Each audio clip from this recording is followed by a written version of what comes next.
This episode of Off My Shelf contains coarse language and adult conversation. Listener discretion is advised.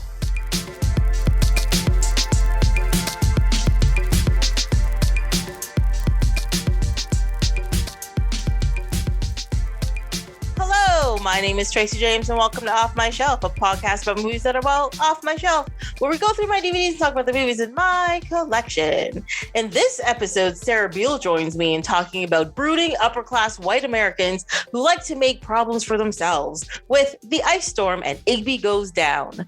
Welcome! Hooray! Thanks for having me. Thank you for joining me on this very special episode of Off My Shelf. Very woke episode. Very woke episode. Yes. We're wide awoke over here. I have to admit, when I sat down to watch both of these movies, I did not realize how much both of them had in common, A. And B, I remembered so little about both of these movies. And I don't know if that's a good thing or a bad thing, but I'm just putting it out there. Now that I've rewatched them, I'm just like, what? And that's it. That's all I got. I don't know. I mean, do you remember like the initial like thing that was like, oh, these movies, I gotta watch these? Like, what was the draw for you initially for these? Because I had never watched these movies ever until you asked me to be on this podcast. So clearly, like, I missed it entirely, but it stuck with you. So what was it for you? So both of these movies are relatively indie with amazing casts, and they're sort of like character studies. And I think I got these at that time where I was just like, I'm going to be a proper film person and I'm going to analyze things and I'm going to see how things are. And this is how you do it. You get pretentious, you know, indie films. Mise en scène. No. Yeah, like that's just what you do, right? So I have a feeling that's what happened. But like, I mean, you have to admit the cast in both of these movies is quite fantastic. Like, I mean, not very diverse. No, not very diverse at all. Not diverse at all. I think there was so much lack of diversity that it was noted Claire Danes was playing a Jewish character, and that was like a big point. And I was like, oh goodness. Yeah, it's true. But like the cast is pretty amazing. Like, I don't know which one you want to talk about first, but The Ice Storm, I like so many people, like Kevin Kline, was it Joan Allen? Yeah. Sigourney Weaver, Elijah Wood. Yeah. Tobey Maguire. Tobey Maguire. Christina Ricci. So many people. So many people. Christina Ricci. Didn't Allison Janney show up? Yeah, she's the one who had the key party. Allison Janney was in there. Yeah, she's amazing. Yeah. There's a few people that show up that I was like, what? And I thought it was great, but it's true. It's like, I think I mentioned this like on like the last one or one before, but because of the direct acts that most companies are trying to make, whether it is genuine or just a money-making ploy to make sure films and TV shows are more diverse, the whiteness in both of these movies was so distracting to me. Yes, it was. And not only just like whiteness, but like ultra wealthy whiteness, like the most privileged of the most privileged. Like, yeah, both of these movies take place in the same kind of place. So they both are between New York and Connecticut. Yeah. Within like spitting distance of each other. Yeah. And so like The Ice Storm takes place in Connecticut and Tobey Maguire's in New York, whereas Igby Goes Down takes place in New York and he goes back home to Connecticut. Like, it's the same parallel. It's the same parallel. And yeah, the time periods are 30 years apart or whatever.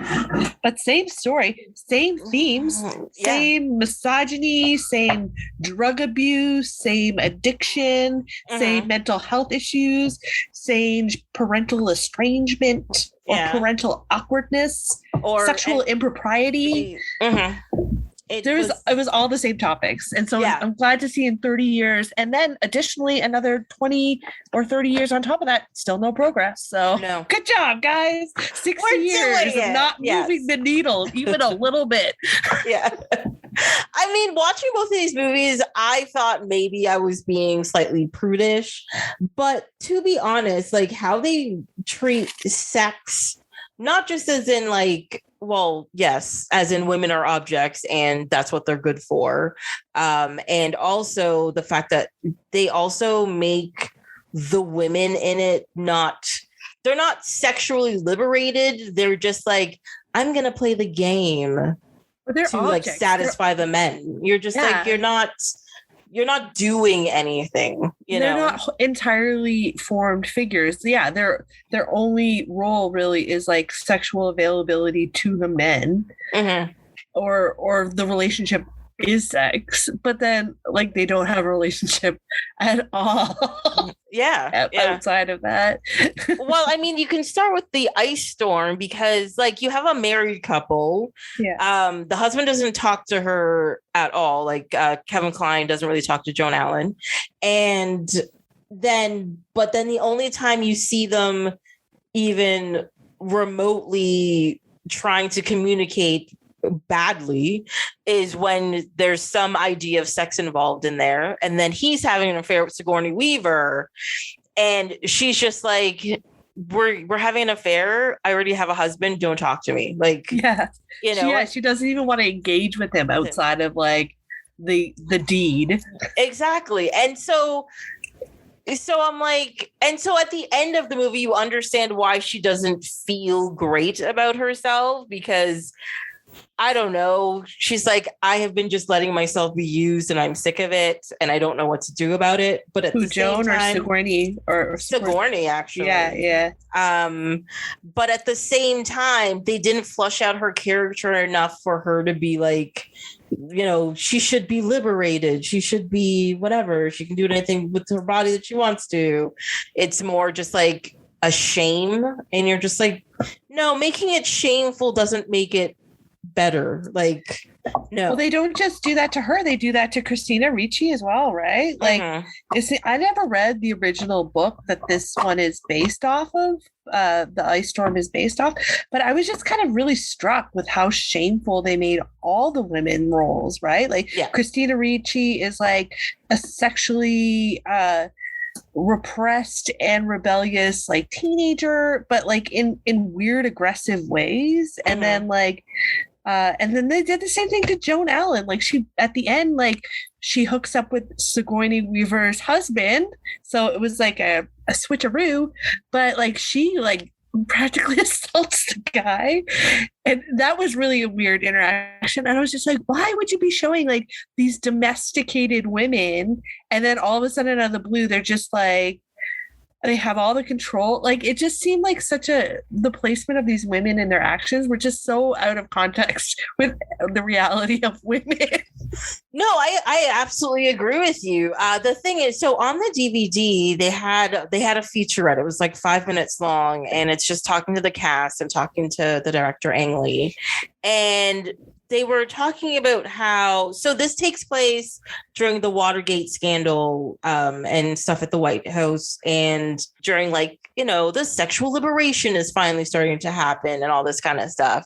Well, this is more like second wave feminism, right? Because it's the 70s, right? It's the 70s, yeah. And so one of the things they were saying in that was it was supposed to reflect a sexual awakening in the women, and how the families are trying to deal with a change in domestic life. Like, it's not going to be the same as in the 50s. It's going to be different now. And I was just like, I don't think that's what this movie shows. Yeah, I don't see that at all. No. I just see like very unhappy people doing miserable, disastrous things that blow up relationships and kills people. Yeah. Yeah. How much did you? I had a pretty hearty chuckle though. So the opening scene of this movie is Tobey Maguire reading the Fantastic Four and like monologuing about it, and I was just like, are you allowed to talk about this? Did this lead you to Spider-Man? Like, was this your entree into the comic book genre? Maybe. Was this movie? That seems unfair to me. Also, my thing is too, is that like all of the stuff he says about the Fantastic Four, trying to relate it to, like, yes, they're a family. I agree with that part of it. But all of the stuff he says about family and how family is your weakness and your strength and blah, blah, blah. None of that is reflected in this movie. So it really frustrated me. Like, why are you saying this? Why are you bringing this up? Like, it's not at all related to the content of the, but it just seems like a really like sloppy way to like start and end the movie, because it's the only time he has these like this monologue-y bit, or even interior dialogue. Like, we don't hear interior dialogue from any other character at any other point from the movie, except for the beginning of the end with the Tobey Maguire bit. So it's kind of like, this feels like lazy. Is like, this lazy? It was kind of like they didn't know where to start, so we're like, how about we do this, because you know, he's on a train or whatever. and that's the thing too, like, you know, he's at like a special rich kids school in the city, but it doesn't, at no other point do you realize like he's like a bookworm or a nerd or whatever. He doesn't or pick anything up other else books. About his life. He doesn't interact on that level. Like, even the part in the class when you meet Libbets, again, everybody says it. What's up with that name? I don't get it either. The only person that shows that they might be a book person is her, but you don't actually get him interacting on any kind of intellectual level at any point. No. And you're just like, so wait, where does this Fantastic Four thing come from? Why was this necessary? Like, even if he was just like on the train staring out the window, he's like, family is difficult, it would make more sense than the relation to the Fantastic Four comic book. It was just, I think it was just a very kind of, I think as we mature and are more sophisticated movie watchers, like, we could definitely look like, oh, that's kind of a rookie move right there, like in the script writing for that part. I don't know who wrote the screenplay for this, but it was like there was some sloppy bits, and I think the beginning and the end,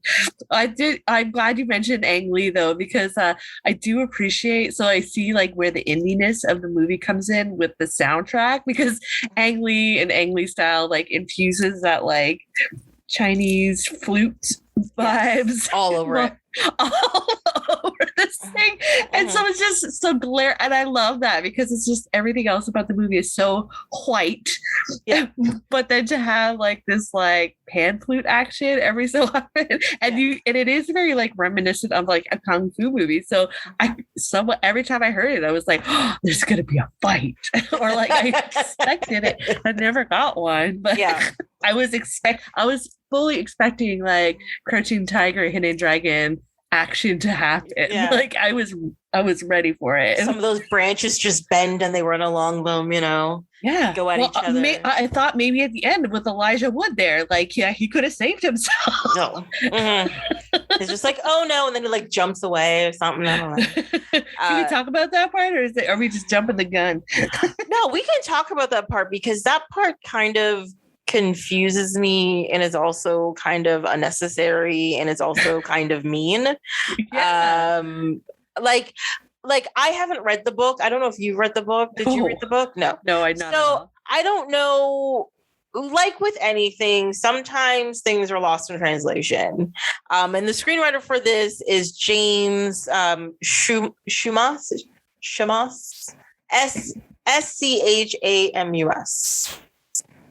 Schamus? I don't know. And he's done, he actually produced Crouching Tiger, Hidden Dragon. Look at that. And Brokeback Mountain and The Ice Storm and everything. Okay. So he's like Ang Lee's buddy. Yeah. Let's see. What has he written? So he did the screenplay for Ice Storm, and he did the screenplay for Crouching Tiger, Hidden Dragon. So, and the screenplay for Hulk, the Ang Lee one. So they work together, and that is fine. Eat, Drink, Man, Woman. There's another one. Anyways, I'm going off on a tangent. But like, I really highly think there's something lost in transition between the book and the film, because you do miss that internal dialogue. You don't understand the motivations of like Elijah Wood. You don't understand the motivations of like Christina Ricci, or maybe it's the fact that this is a relatively short movie. It's under 2 hours, and they don't spend enough time with the kids, even though the kids are clearly a very big part of what makes this story. And it doesn't. And but the bigger issue, quite frankly, than like the parents' chosen shenanigans. Yeah. The kids are like have real difficulty and like real like future implications for their lives, right? Yeah. Like, concerning things. Yeah. Well, their parents won't talk to them about issues. Like there's that one scene where Kline tries to talk to Tobey Maguire's character about sex, and he literally can't say the word. Oh, he says, "Don't mess up the sheets." Yeah. I know. Just like, don't make the sheets dirty. I'm like, oh, heaven forbid. Wash the sheets. If you're doing it right, you're gonna mess up the sheets. Oh no, he even says linens. Don't get it on the linens. Oh god. Yeah. When you enter the boudoir through the foyer, remember not to expel on the linens. Yeah. Look, I'm broke as shit. I got sheets, man. No linens over here. Sheets. It's like 25 count sheets, okay? It's fine. It's fine. It's like 400 count Egyptian cotton linens. Oh, linens. Please. My apartment isn't big enough for a linen closet. So. I always like to make, not that we have like people over in our houses anymore, but I do remember a time where if I did have friends over and they did comment on the quality or cleanliness of my apartment, I would just always say, oh, I got the worst maid ever. She's the worst. I'm going to fire her. I don't have one, but I just always thought it was funny because it was like that, like to some people, like that seems like an appropriate response, right? Yeah. Like, your place is a mess. I'm like, oh, my maid. Yeah, I get it. Like, yeah.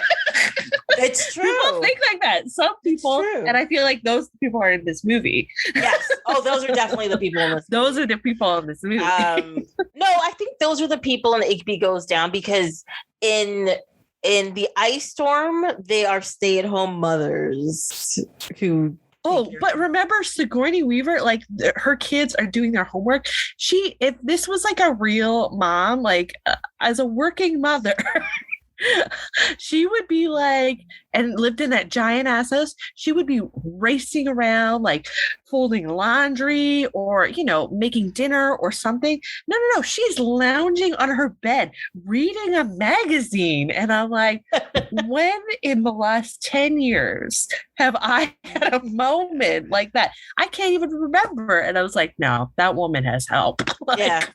Clearly. We just haven't seen the maid, but she exists. Yeah. Oh, I feel like that's like the unspoken rule in like these, in almost every movie is like, don't show the working help. Although they did show in Igby Goes Down, they showed the help, remember? Because the mom was sitting on the maid. Yes.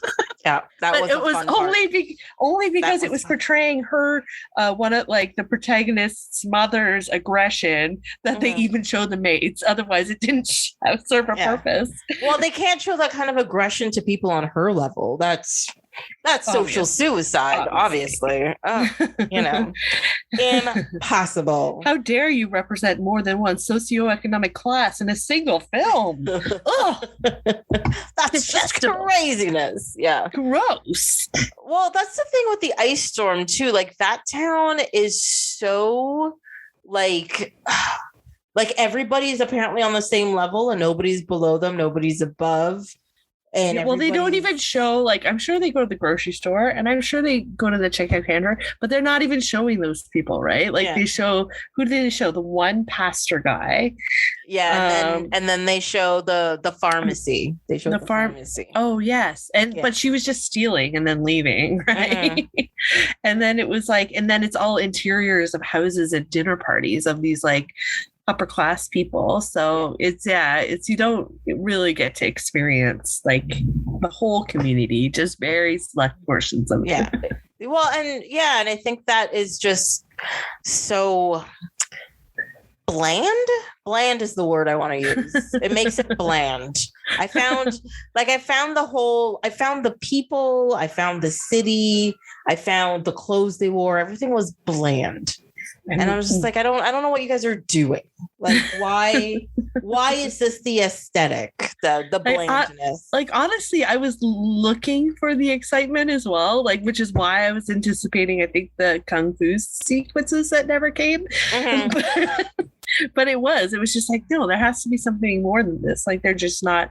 But I think they really just were trying to like show a mirror up to the reality of like what the times maybe. And I guess it was based on a real ice storm. So I wonder if like maybe a kid really did die in an ice storm, or who knows?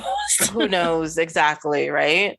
I really don't know. Like, I have so little notes on this movie because I sat there watching it just trying to figure out like, what are they doing? Why are they doing that? What is going on? What's he doing over there? What's she doing? I don't understand. How come everybody's smoking so much? Oh yeah, it's the 70s. I was like, okay, fine.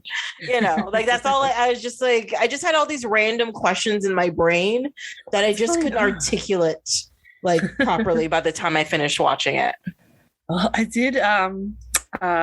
We mentioned smoking, and I did immediately notice Tobey Maguire's roommate in the movie because I think his name is David something. Oh, Krumholtz. I wrote it down. Yeah. Because he plays that like stereotypical Jewish stoner roommate role like more than once in his career. I think he was in Harold and Kumar Go to White Castle. Yeah, we know. Both the Harold and Kumars. Well, yes, both of them.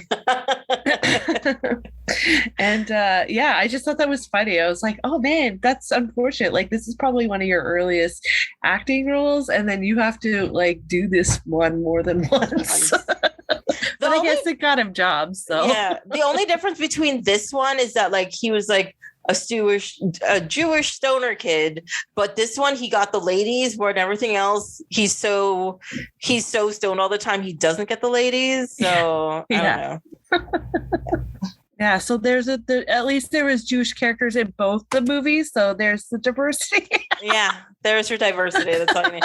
I actively was like looking in like backgrounds and all that kind of stuff. I'm just like, there are literally there's no Asian people, there's no black people. The director. Well, the director, I guess, and whoever played the flute, possibly for the music. Maybe. We don't even know. We don't even know. But yeah, there's so little diversity in all of these. And it confuses me. But I don't know if that has to do with like the characters or the setting, but like if you can, like you have a film that takes place partially in New York, they've been full of different colors since for a long time. Forever. Exactly. Right. I understand in your Connecticut house and you're with your family. Sure. You're not going to let those riffraff in there. Fine.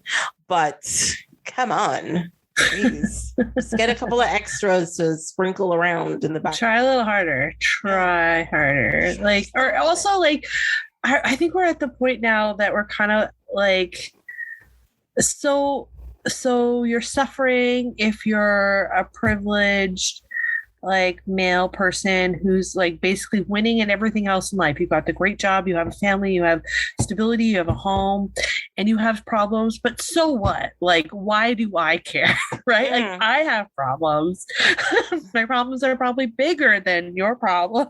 Yeah. Like who cares about, like, these were all self-made problems too. Like, I think I was just waiting for the wives in the ice storm to be like, show their assertiveness and their dominance, to be like, I don't want to be your housewife anymore. This is boring. I'm leaving. Like, I was like waiting for that moment. I was like, oh, for sure, she's about to crack. Like, well, I think I think the Joan Allen character, she tried to do that, like when she saw her daughter, and then she's like, I'm going to go for a bike ride too. And then for some reason, she's also a klepto like her daughter, and that's where she gets it from. I don't understand that whole part.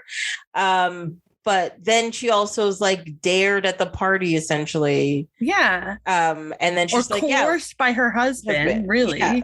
Well, I mean, he dragged her there, didn't know what it was, whatever. That's a lie. Oh, no, he knew what it was. Yeah. He knew. But then and she had was to just play like, along. Yeah. And then she was just like, no, we're going to do this because I know for a fact you're cheating on me with the neighbor. So I'm going to figure out a way to cheat on you. And essentially, and I'm like, that's not really like asserting dominance. That's more just caving to petty bickering. Like, it's just, you're just like, it wasn't the liberation moment that I wanted for her. Actually, when I first watched this movie, or like so I'm happy to report this movie passed the Bechdel test because Joan Allen and Sigourney Weaver have a conversation around plates. She's like, don't touch my plates. While they're doing their domestic chores. Yeah.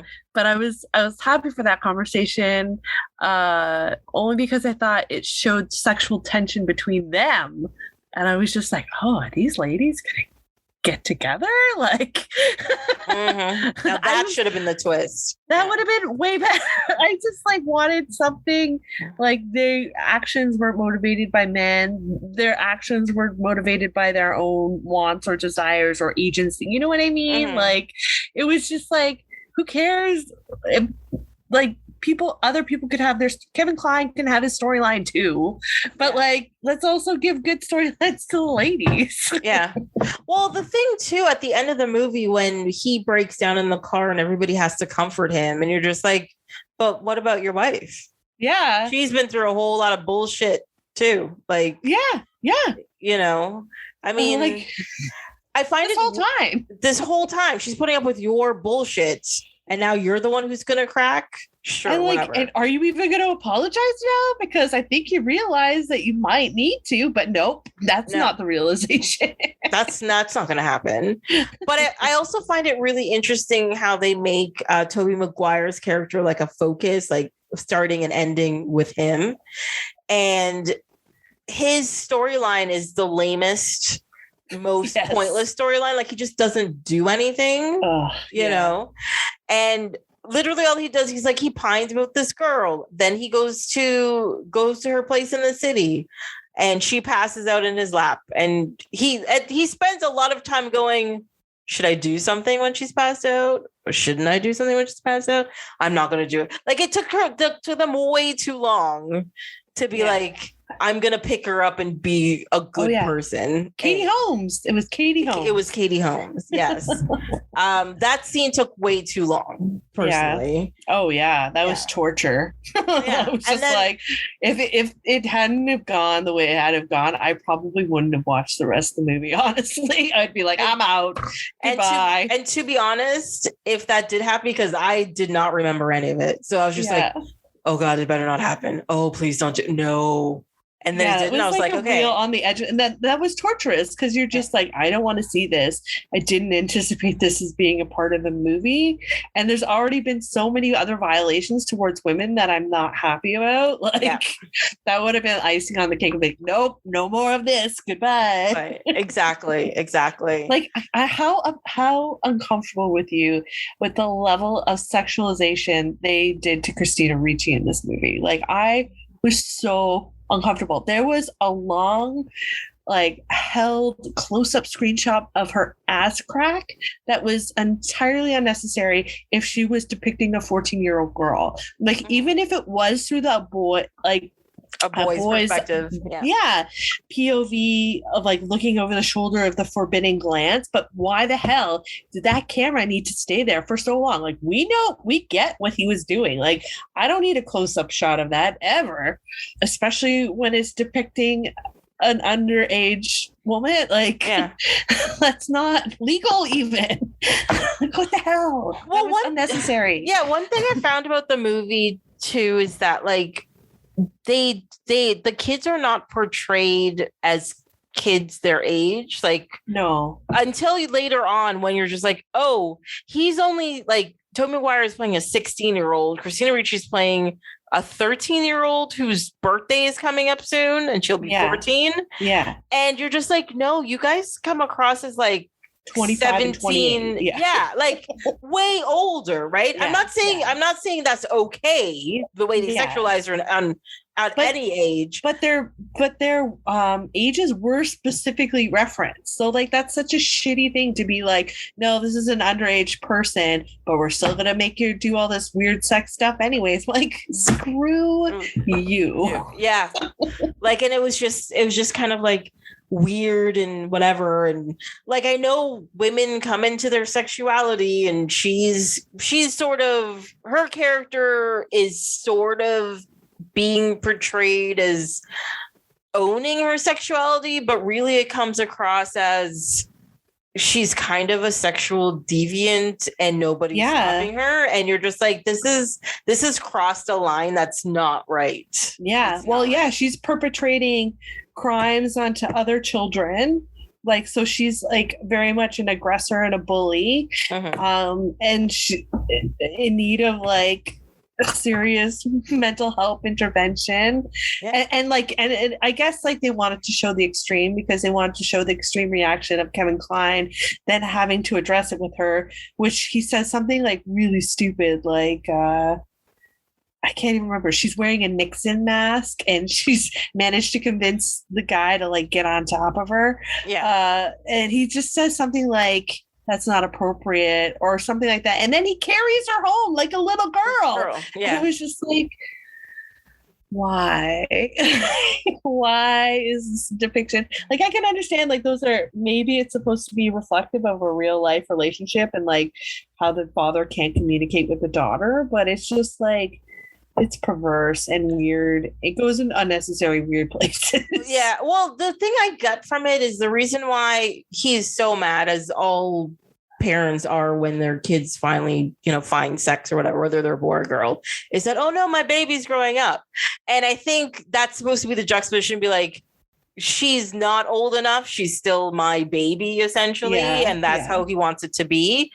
But both of her parents dropped the ball on just talking to their kids, like both of their kids. Like, you just need to have a discussion with them. She's clearly confused and clearly wants to find out things and is clearly just doing stuff because that's what you're supposed to do, or that's what I feel like, so I'm just going to do whatever. But you can't do whatever when somebody else has to be involved in it. You have to take responsibility. And if the parents don't be like, no, this is what sex is, this is what you're feeling, this is why you're feeling this, but you have to make sure the other person's okay with it, whether they're a boy or a girl, and you can do this and blah, blah, blah. They just need to have a discussion, and they can't even talk to other adults, let alone their kids, right? The best that they can do is, when you have your nightly emissions, walk through the foyer, past the corridor, and aim away from the linens.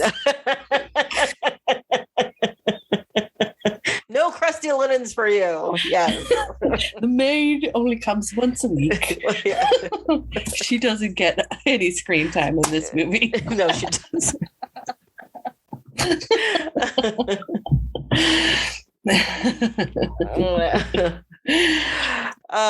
Yeah, I don't know. Okay, so I'm really happy it wasn't just me who's just like, what is this even about?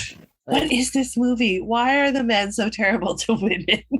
I don't know. Why do we have to suffer through a prolonged ass crack shot for Christina Ricci when she's a kid? Like, that wasn't cool. Why does Elijah Wood have to randomly get electrocuted at the end of the movie? And not only that, he gets electrocuted in the meanest way, because like he sees and knows what's going to happen to him before he gets electrocuted. And I was like, why wouldn't, if you're going to portray an accident, make it an accident? Like, but he's up until that moment of like getting electrocuted, doing death-defying stunts. Like he's jumping on the diving board of the pool that's like icy and frozen. So like he could have very well fallen and died. And like, and even earlier in the movie, he's depicted like standing on the roof, looking into the window and the roof. And I'm just like, why is your kid in the roof when you're hosting a dinner party? Like, do you have any? Are you so focused on having sex with your neighbors that you can't rationalize where your children are in that moment? Yeah. That scene also really confused me. I was just like, why are they up there? What's going on? The dinner party can't be that interesting. No, remember they got kicked out because one of them spilt the wine when they were acting as the waiters. First they put the children in like an unpaid working position at their dinner party by being like the wait staff, and when they do a shitty job they kick them outside and like put them on the roof. These are bad parents. Yeah, maybe that's what it is. Don't be like these people. Be better parents. That's it. Or maybe this is just a conclusion to prove why our generation is so messed up, because this is where our parents came from. So good luck. My version of parental I don't know, not in every aspect. Like I don't think my parents weren't going to dinner parties and weren't into smoking, but like they were pretty conservative in everything else. Like you couldn't talk about politics. Like when Christina does the grace for Thanksgiving and she's just like, yeah, I just want to acknowledge all the terrible things that happened to Aboriginal people and we're going to stuff our face to that. And I was just like, yeah. Like I identified with that moment highly. And then the dad goes to like kind of crush her spirit a little bit and just puts her down and saying, it's just funny, like he doesn't even want to talk about it. He can't even acknowledge the terrible, like he won't engage with her on political conversations even though she's highly political. Like he won't engage with her on any kind of like real world topic, and so like you see that's why she's lashing out, right? Yeah. First, I think it's because she just wants some attention, to be honest, because the mother seems to be lost in her own head because she's in a shit relationship. She has no job. She's not living her best life. And so she's not talking to her daughter. The father's just like, you're a woman now. That's woman things. Not talking to her there. And I think she's doing a lot of these things. She may be political in politics. That's fine. But I think some of the stuff she does is just to get some attention. She just needs somebody to pay attention to her for a little while. And nobody's taking her on. But also it's legitimately weird. And that's probably where I identify with Christina Ricci, is like to be living in a household where like some serious like big world events are happening and your parents won't even talk to you about it. Right. Yeah. Like I remember in the 80s, like learning about like the AIDS crisis and wanting to talk about that with my parents and like, let's talk about this. Like people are dying and like, we can't talk about that with you. Yeah. And I of course I was like a kid at the time, but like, I think you should engage with kids if they like, you and I, we both went to the museum or the AGO recently, and we went to see the exhibit that featured like the shoes about the missing and killed Indigenous children at residential schools. And my daughter had questions about that. And we talked about it. We talked about it. We answered her questions.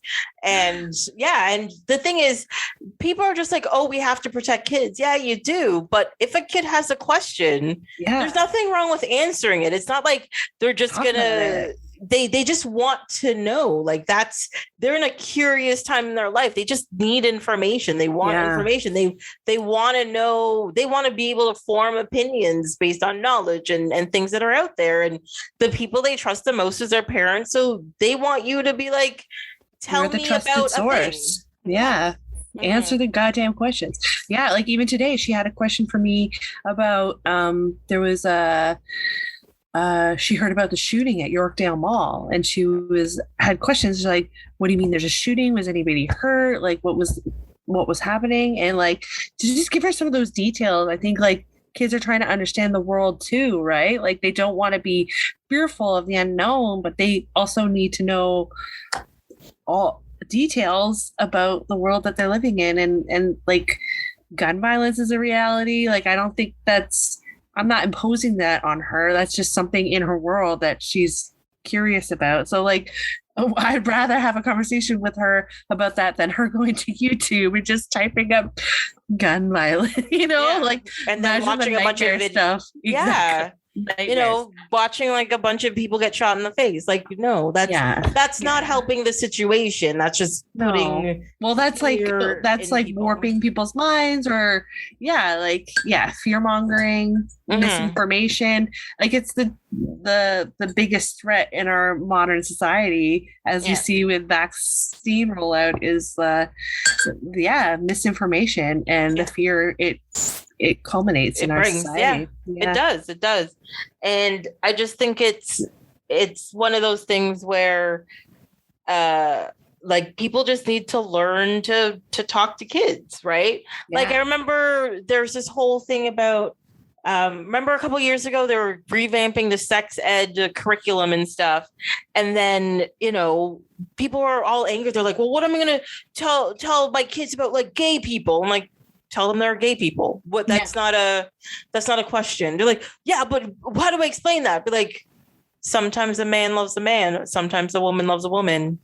Well, what about love? What about those trans people? I'm like, what is the big deal? Just tell them what trans people are. They just, it's more about a fear. Kids aren't unwilling to accept that information if it's presented to them in an unbiased way, right? Yeah. Like if you just present facts to them, they'll be like, oh, okay. And then they'll go back and play outside. But if you freak them out about it, or if you're making a secret, then they get more fixated or more curious about something. And then they go find information the wrong way that either screws them up more or doesn't answer any of their questions. So, just answer the question as best as you can. If you're in the fortunate position to be a trusted adult to any child, then just find a way to connect with them on the topic. Like that's all people need to do. But you can even say to them, be like, you know what? I don't know. I'll find out for you. You can even say things like that. We can research that together. Yeah. It's, and I think like The Ice Storm here is one of those films that are like, oh, this is how we let kids down in the 70s. Gotcha. Or it's just like it shows that like parental detachment and just kind of like, the world is really stratified into like there's an adult world and a child world.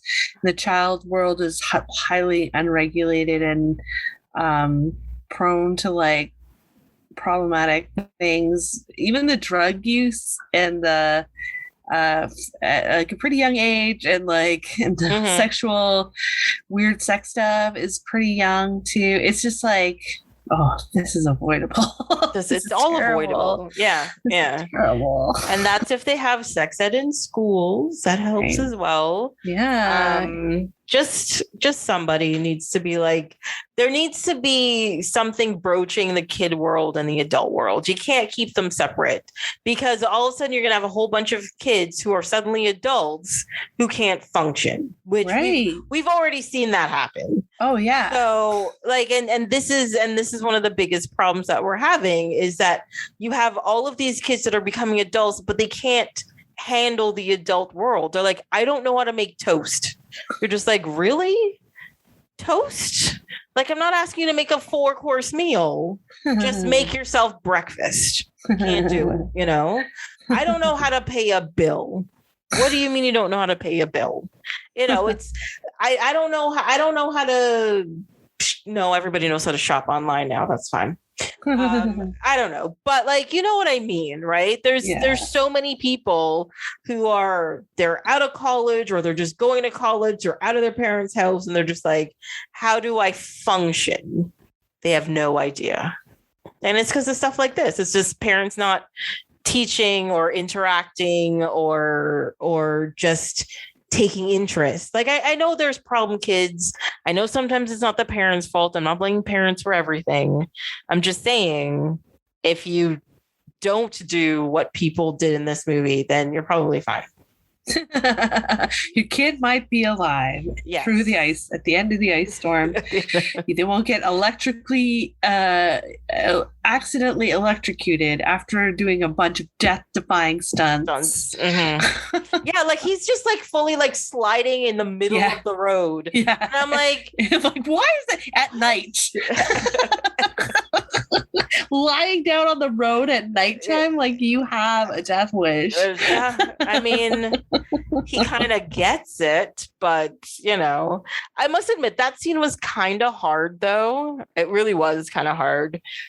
But at the same time, I don't think I was connected enough to the character because he was very detached. Like he had issues as well, and they never like really got resolved or even acknowledged by anyone. Yeah. They made a couple of references that he's a pothead, but in no way do they indicate that he does any kind of drugs. And I think he's just kind of a space case, right? Yeah. Like he doesn't know, he seems very much like someone potentially on the spectrum, right? Mm-hmm. Like he analyzes his own information differently. Like he doesn't notice certain details, but notices other things very acutely. Mm-hmm. Like even when his dad wanders back from his business trip and he's like, I didn't even know you were gone. Like he's not connected to like his immediate reality. Like he has some processing issues. Yeah. Yeah, and they never clarify any of it. They never go deeper into it. They don't really build on the character either. Yeah. Except there are certain points with like Christina Ricci because they're kind of dating. I want to put lots of quotation marks around that because it's really unclear what is going on that side. But at the same time, when they're together by themselves, he's a pervy teenage boy. Yeah. But outside of that, he's a space case and he's zoned out all the time. And you're just like, no. You either have to be kind of spacey all the time or never. Like you have to figure out what your character actually is. And then we can go from there. But it's just not clarified. It's just not. Nobody's character is very clear within this movie if they have a character at all. Yeah. They're trying to get a lot in a little amount of time. And I think like it could have done with some better editing for sure. Like it's almost like you had to pick one story or the other in this movie. Like it does come together in the end, like in terms of like, because basically it's the intertwining of these two families, and now both parents have swapped, and all the kids were kind of related into each other's business, and so, but it's just very weird. So it's like, what's the takeaway? Like, are just all of these like the parents just feel terrible now because their kid has died, and then this other family is left with the guilt because of their sexual depravity? Like, you know what I mean? Like, yeah, like it wasn't their sexual depravity that like killed the son. Yeah. But I think it's one of those things where you all of a sudden correlate two things and you're just like, now everything is ruined. You know? Yeah. Hope one of them moves soon. No. Seriously. Just get away from each other, guys. Get the hell away from each other. Yeah. Stop drinking so much too, honestly. Like there was so much drinking. Yeah. So much drinking. Yeah, I never understood. No, I shouldn't say that. But like as an adult, wait. Am I an adult? Yeah, I'm adult-ish. Whatever. On paper, I'm an adult. How I feel about being an adult is very different. Anyway, but yeah, it's just like at no point in time does anybody drink water or juice or anything. Every time they sit anywhere, it's alcohol. Yeah. And I'm just like, you're gonna die if you only drink alcohol all the time, or you'll be put into some sort of institution because you're an alcoholic. Yeah. Well, I mean, they do kind of show that with Katie Holmes, who takes, I think it's the Quaaludes, and then she like she's drinking on top of that, which is why she passes Beer, out. Yeah. So like, but aside, and then maybe Kevin Kline at the end is like too sick to participate in the swing action because he's in the bathroom. Yeah. He gets really drunk. Well, isn't it because he thought he would be going home with Sigourney Weaver and she purposely picked he was somebody probably else's heartbroken, really. But he made the excuse of, I need the bathroom. Yeah. Well, nobody wants him because he's a waste of time. He's boring. He's so boring. Yeah. He's boring. He's uninteresting. He's uninterested. And he's very selfish. And no wonder, like, the person you're having an affair with doesn't want to talk to you because all you do is bring her problems. And your wife doesn't want you because you don't want to talk to her about anything besides sexual relations. And she's like, I'm over it. So just go away. Bye. I'm so glad that I hadn't seen this movie earlier than I did, because when I was a teenager, I loved Kevin Kline so much because he did a film of like the Pirates of Penzance, the Rodgers and Hammerstein operetta, and he was the Pirate King. So like for many years, that was the vision of Kevin Kline in my head, was the Pirate King and like this badass musical. Who's like very witty and clever, and so like, and he has zero sex appeal in this movie. Absolutely zero. So boring. Absolutely and, zero. Buttoned up and just treats women horribly, but feels so entitled in his opinion. Like, it bothered me to no end that like his wife is making him dinner. Ew, number one. Make your own goddamn sandwich, Kevin Kline. And then like, or like she's trying to host the dinner party or something, so she's running around like a maniac. He's just pouring himself drinks. Like, that's like the only thing he's gonna do to help himself. And he goes to sit back down, and I'm like, what the hell, dude? Like, this is your dinner party too. Why aren't you working? Like, no, but that's the woman's job, though. No, not anymore. That's not acceptable. That is not acceptable. Oh no, I agree with you. But that was the mentality for a very long time. You're in the house, anything that's domestic, unless it's barbecuing or mixing drinks, that's the woman's job. Goodness, no. That's it. Well, unfortunately, I'll never know such pleasures from that socioeconomic bracket.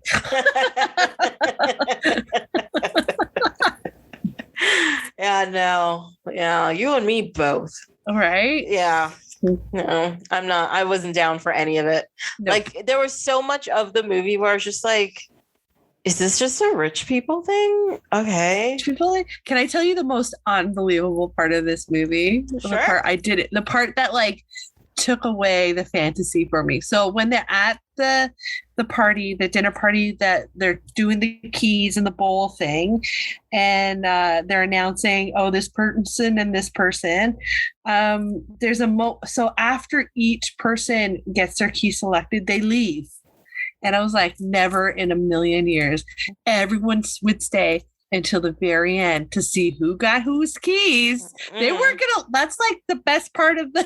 That's the best part.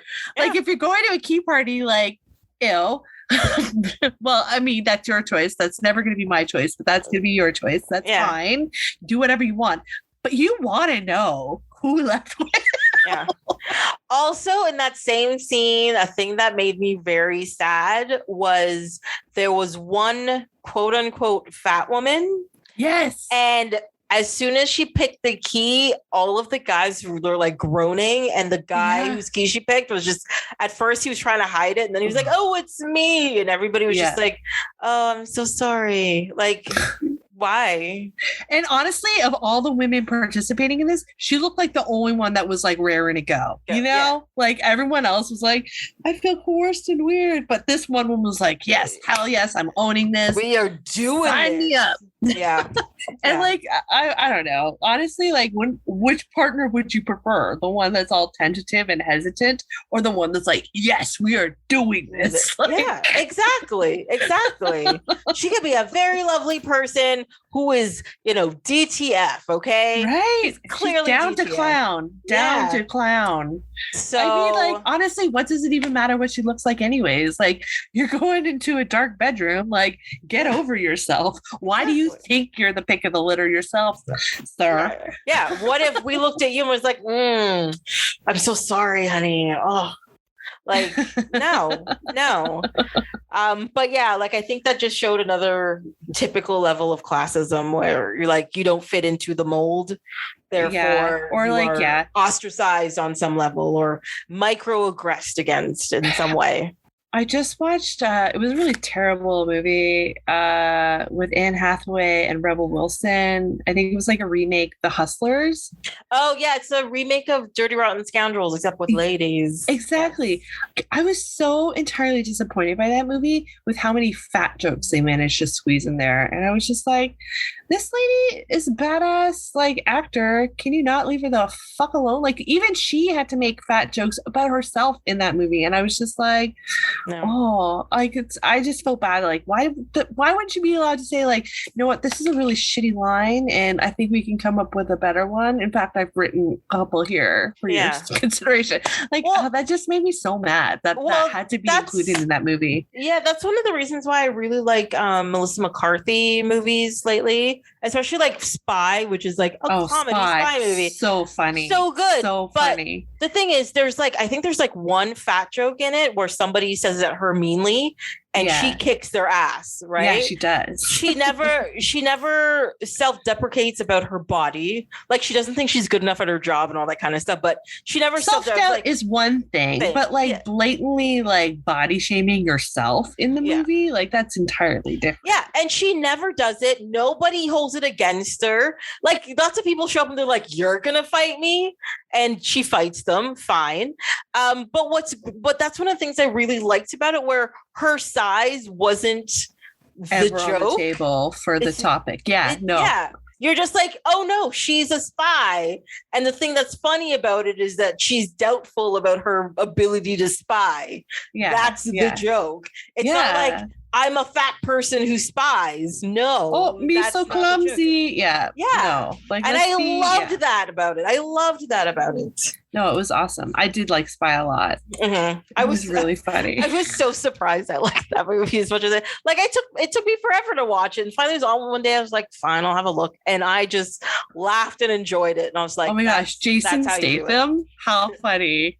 How funny is he in that movie? He is so funny. I only want to see him in comedic roles from now on. Like, he is so funny. He's got comedic timing. And like, to be honest, I am not a big fan of the Fast and Furious movies, but Hobbs and Shaw, him and The Rock, their banter and their humor, it's so good. It's glorious. I loved it until the last sequence, and I was just like, no, you've gone too far. This is full on Fast and Furious level. I can't do this anymore. But maybe I'll watch it. I haven't watched it yet. Yeah. I mean, it's good cheesy action comedy with, like, buddy cop banter, but they hate each other, so it's even funnier on that level. But yes. Yeah, are there any ladies? There's that girl with that face who does that thing. I've seen Olivia Munn. No, not her. No, it's a white lady. Okay. She was in too many to guess. So many. She was also in the last Mission Impossible movie as well. I definitely didn't watch that. That was like 3 hours. I thoroughly enjoyed it, to be honest. Oh, did you? Yeah. Oh. Is it worth the 3 hours? I just, like, honestly, like, getting through the ice storm for me was like an exercise in, like, ultimate self-control, because honestly, I'm asleep 10 minutes into anything I try to watch. Everything I try to watch, like 10 minutes, I'm done. So, like, this movie had, like, a lot of, like, slow panning pondering moments with the pan flute, and I was just like, oh, is this sleepy time? I think this is sleepy time. And I was like, no, I'm committing to watching this movie. Maybe there's a fight coming up. Well, I mean, it's all Ang Lee signature stuff that's in there, you know. Yeah. That's but just honestly, North Americanized kind of thing. My honest opinion is, if you're gonna watch an Ang Lee movie, watch any other movie but this one.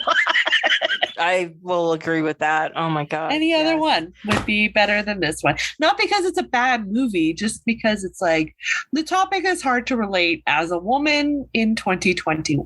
Yeah, right? and like, also you're not upper class in Connecticut and stuff. And the world's problems are bigger than the rich white people's problems, right? Like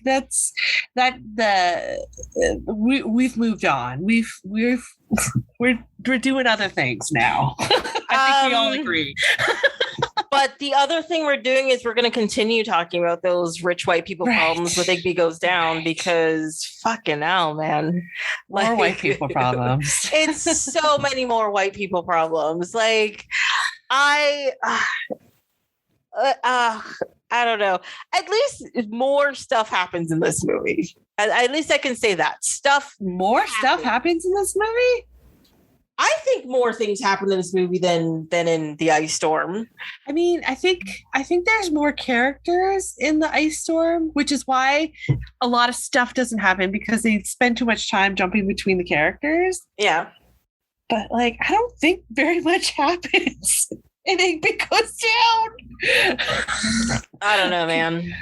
Can I tell you my favorite? I think I was IMDbing it just to make sure, is this the movie that she wants me to watch? And I scroll down to read the first review on IMDb page, and it says, Catcher in the Rye in a Harry Potter scarf. I thought that was so right. Perfect. Yeah. So perfect. That's about right, actually. Oh my God. I didn't even think about it.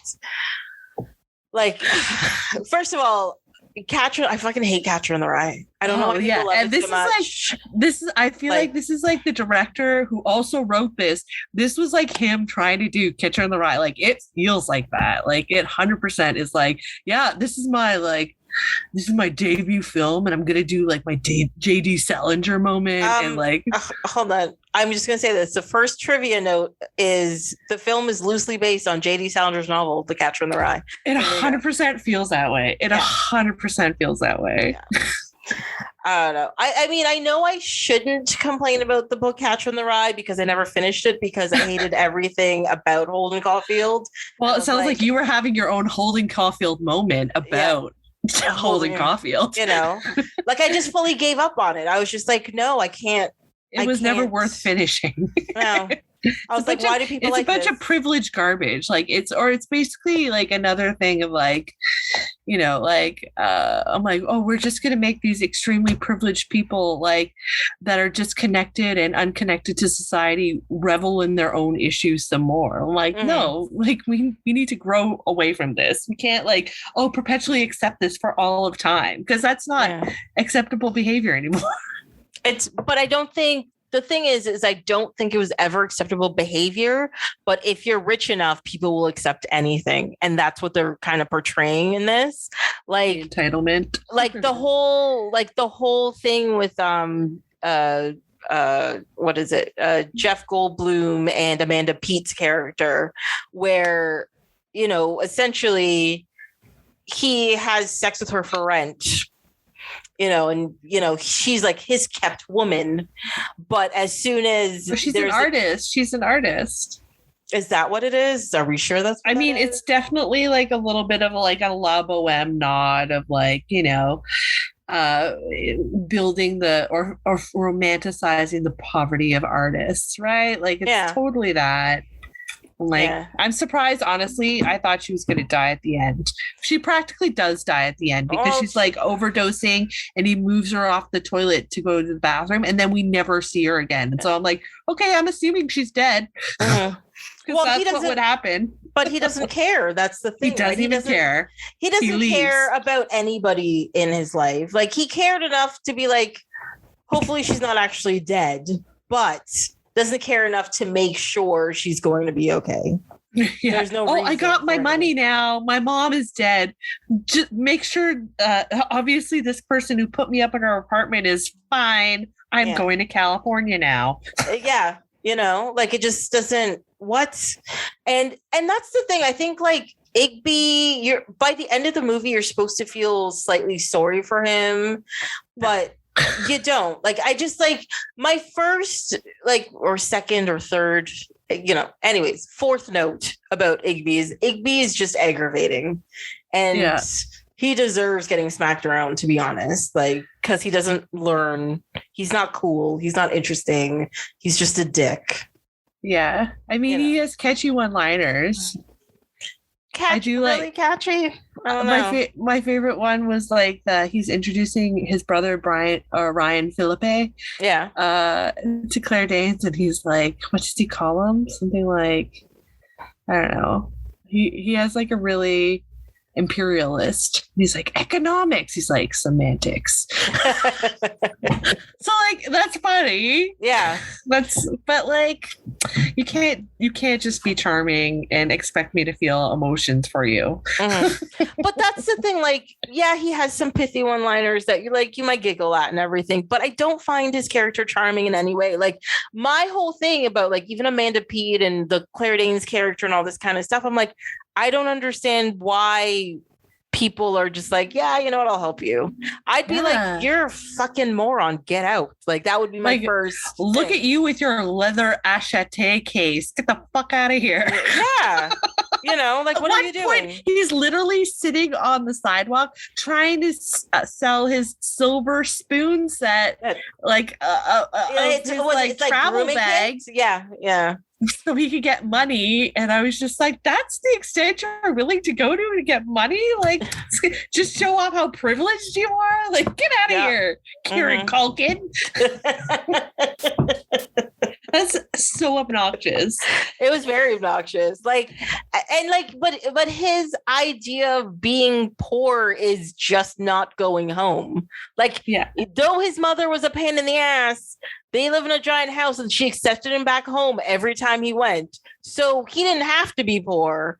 At that point in time, he was actively choosing to be there because he was too arrogant to just go back home. Right. And then he was just using another person for free rent. Like not everyone who abandons their house to move to New York gets free rent in a loft. Like that's just so absurd. In a huge loft space, just out of nowhere. Just I'm like, I'm supposed to feel sorry for you? Like, screw you. Yeah. And he's even like bitching about working for his uncle. I'm like, you had a carpenter help you and it seemed like you got high a lot and he was still paying you to be there. Yeah. And you got to live in a house in the Hamptons and a condo in New York City. So what are we complaining about exactly? That you're employed? Yeah. Like it just made no sense. Like, and the thing is he keeps complaining about how he's like, I want to run away. I want to do this and I want to do that. And I'm like, but he never actually explains what he wants to do. So I'm never sure. I get why he's running away from his mother, I guess. She's mean to him. But from the looks of it... She makes him kill him. Oh, that's true. She's a psychopath. She is a psychopath. That's fucking crazy.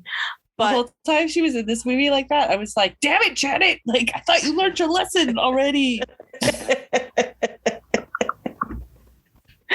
Oh God, I love it. But I mean, I think she plays a really good mean mother. I'll tell you that. Yeah, she was a good weird psychopath in this movie. Yeah. like she was very I don't know how to describe it. Like she did a very good balance of being like manically angry, but then Ollie would show up and she'd calm down and be like, I can talk to you like a human being. Be more like him. Like it was great. So like I understood the dislike for the mother, but at the same time, it seemed like he kind of deserved it for being such a shit. Like, I did feel bad for the dad though. Like, Bill Pullman. He did such a good, like every scene he was in kind of broke my heart. Yeah. And he did it so perfectly well. Why was he catatonic at the end? Like, are we to believe that he's just so out of it that he's like, or was there an accident or something? Because I didn't get why he just couldn't, like, he wasn't even, acknowledging his son's visit. I was like, what's wrong with him? Like, based on the description, like throughout the movie, they put little hints, like he had just like had a mental break. yeah. And who was trying to explain what had happened? Oh, I think it was Jeff Goldblum's character, who was like, essentially what happened is like he got to a point in his life where he did everything he was supposed to do, and followed the rules, but then he couldn't figure himself out anymore and didn't know what to do next, and it like broke his mind essentially. And I was like, I mean, I kind of get it, but I don't think your brain would break that way. I don't think that's how mental health works. No. Like, I was kind of wondering, like, did they give like shock therapy or something? They lobotomized this dude? Like, what happened to Bill Pullman? Well, I mean, but even throughout, like when they show like snippets of the progression where it's just like he's just ignoring the family, and then he does the weird thing at dinner, you know, where he shows up like naked and starts talking to them or whatever. Then there's the part in the shower where he like cuts himself, and obviously he's gone at that point in time, and then you see him at the end catatonic. There's definitely like a progression, but you never get like a clear like this was the diagnosis, because at one point in time, what did she say? She said something like he did it to himself or something like that. I don't fucking know. But so one of the things that made me appreciate Kieran Culkin's acting ability was like he did the ultimate like rich guy smarmy move when Susan Sarandon mentioned that his father was DH or whatever, what's his name? Jeff Goldblum's character. And because he gave like the smarmiest little grin to be like, oh, I guess I'm not going to have his mental health issues. And I was just like, oh, that's mad. That was like pretty nuanced, like that little smarmy ass grin. And I was like, in real life, I want to hate you for that. But like in acting capacity, that's pretty, that was a tip of the hat there. Yeah. Like he had really good, like, what is it called? Micro expressions of the, the like sudden subtle movements of like it was that flick of the eye, like the faintest of smiles, and I was just like, oh yeah, like that's real life. That I've seen people do that. Yeah, I've seen that face. I've seen that look before. Son of a bitch. That's instant relief, and it's just ultimate assholery. Yeah. You really brought that to life. And I think too, that's one of the guttural reactions I had to it, because we went to school with rich kids like this, right? Like, I mean, they may not have been as smart as Igby or as witty as Igby, but they were rich enough to be smarmy and think they're better than everybody and all that kind of stuff. Confidence. The confidence. Oh my gosh, the confidence that would come off of these complete idiots. Yeah. They would have the confidence to be incredibly and absolutely wrong to your face. Yeah. And tell you were wrong. And you're like, no, that's not in fact true. But that is, you are professing it right now. Yeah. You know, no one can tell you otherwise. Yeah. And unfortunately, this was before Google, where you just, you know, boop, boop, boop in your face. It's been like, oh, wait, we have to go to the library and look up a book and do all these things and flip through. That wasn't the thing that was going to happen. You just kind of shrugged and walked away and be like, moron. You know, that was it. That's all you had. So that's what you did. It's fine. I did have a question, though. Yeah. So in the movie, they talk about some book by a poet named Rilke, and they're like, oh, don't you have a book that ever changed your life, or you know, changed your outlook, or quote unquote should have? Do you have one that like somebody gave to you, like, oh, this will change your life? Or have you read a book that you're like, this has changed my life?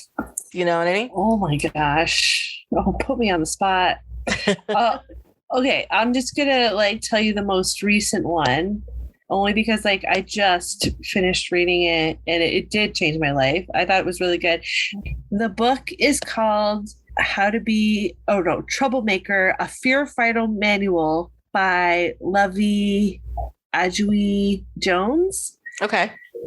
Anyways, it's kind of like I don't want to say self-help book, but it's kind of like a book about how to be in a professional workplace environment that like where you can advocate for yourself in a way that like, so she's dealing with a lot of issues around like race and gender and the inequities in the workplace and how you can assert yourself. And so I like that she comes from that lens. So it's just about, I think that's really transformational in this time, like during the pandemic, especially like these kinds of issues of inequality are coming up and like even in how we can relate with each other in the workplace. So I thought that was just hugely valuable. Like it definitely shifted my outlook and like how I can contribute and participate in things, because you're definitely made to feel like these are your parameters and you don't ever leave. And if you're uncomfortable, how dare you say anything?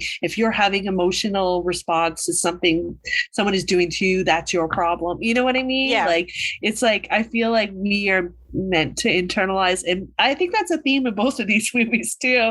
Like women are meant to internalize their issues and never publicly express them. I would definitely say that happened to like Amanda Peet and Claire Danes in that movie. Like they never expressed or advocated for themselves or forthcoming with what their desires were.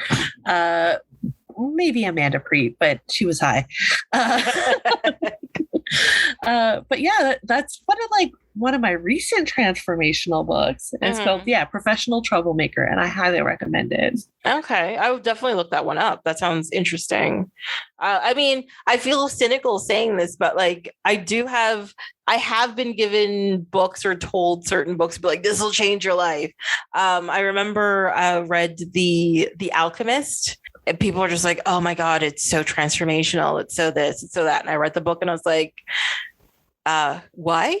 Okay, I'm going to just put it down. I'm going to walk away. Like, was this the first kind of, because it's kind of like fantasy, isn't it? Like, isn't it about a shepherd or something? Yeah. Well, I feel like, a world not of our own or current reality.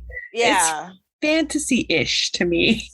I don't know. I don't think that book is transformational. Maybe it was transformational. Maybe they didn't read a lot.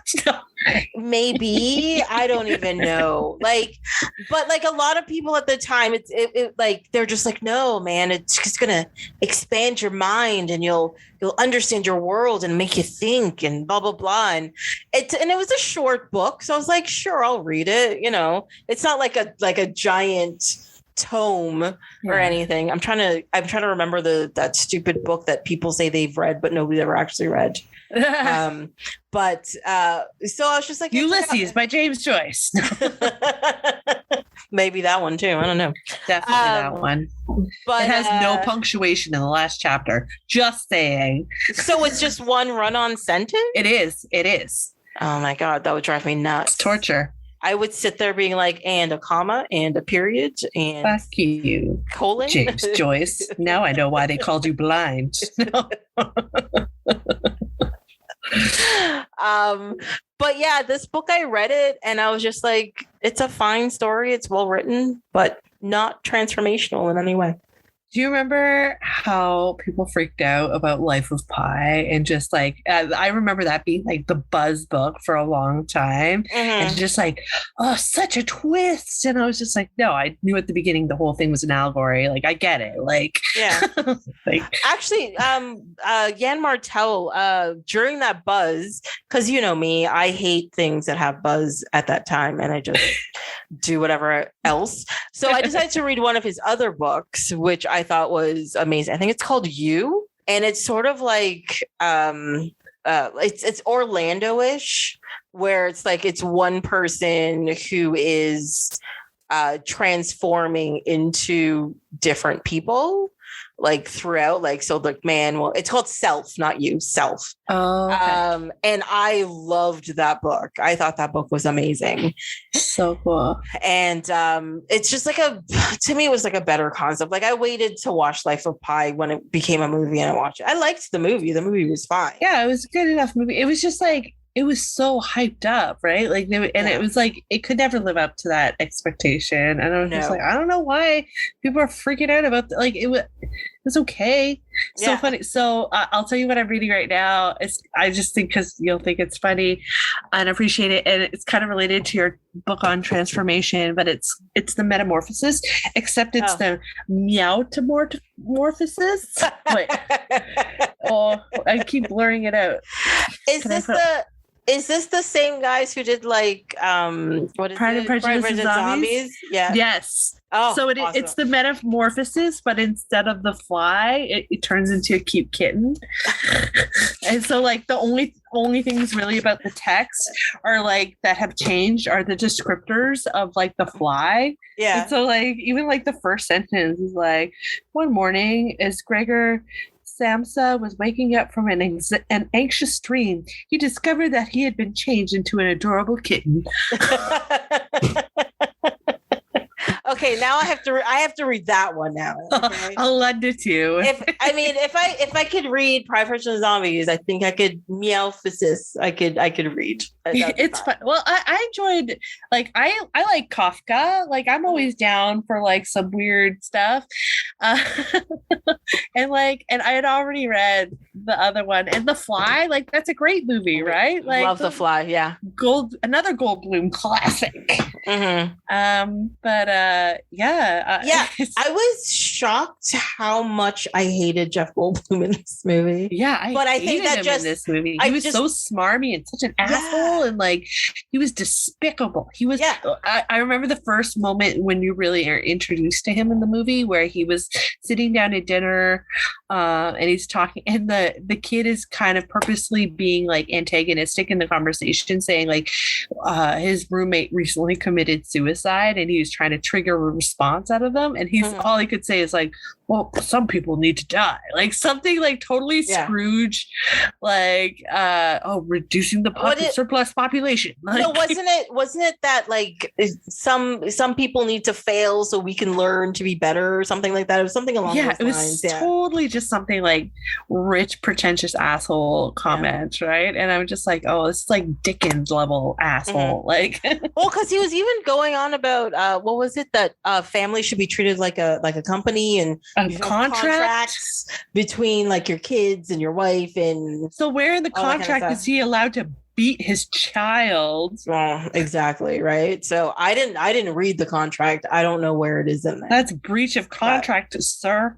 Exactly. So it was like stuff like that where I was just like, you are a horrible person. Like, yeah, totally. You know, and like he was just so gross. The worst. Yeah. The worst. Yeah. The only other movie I dislike him in that I've watched that I can remember. There's lots of disclaimers in front of that because there's probably definitely other movies where he's played like an asshole.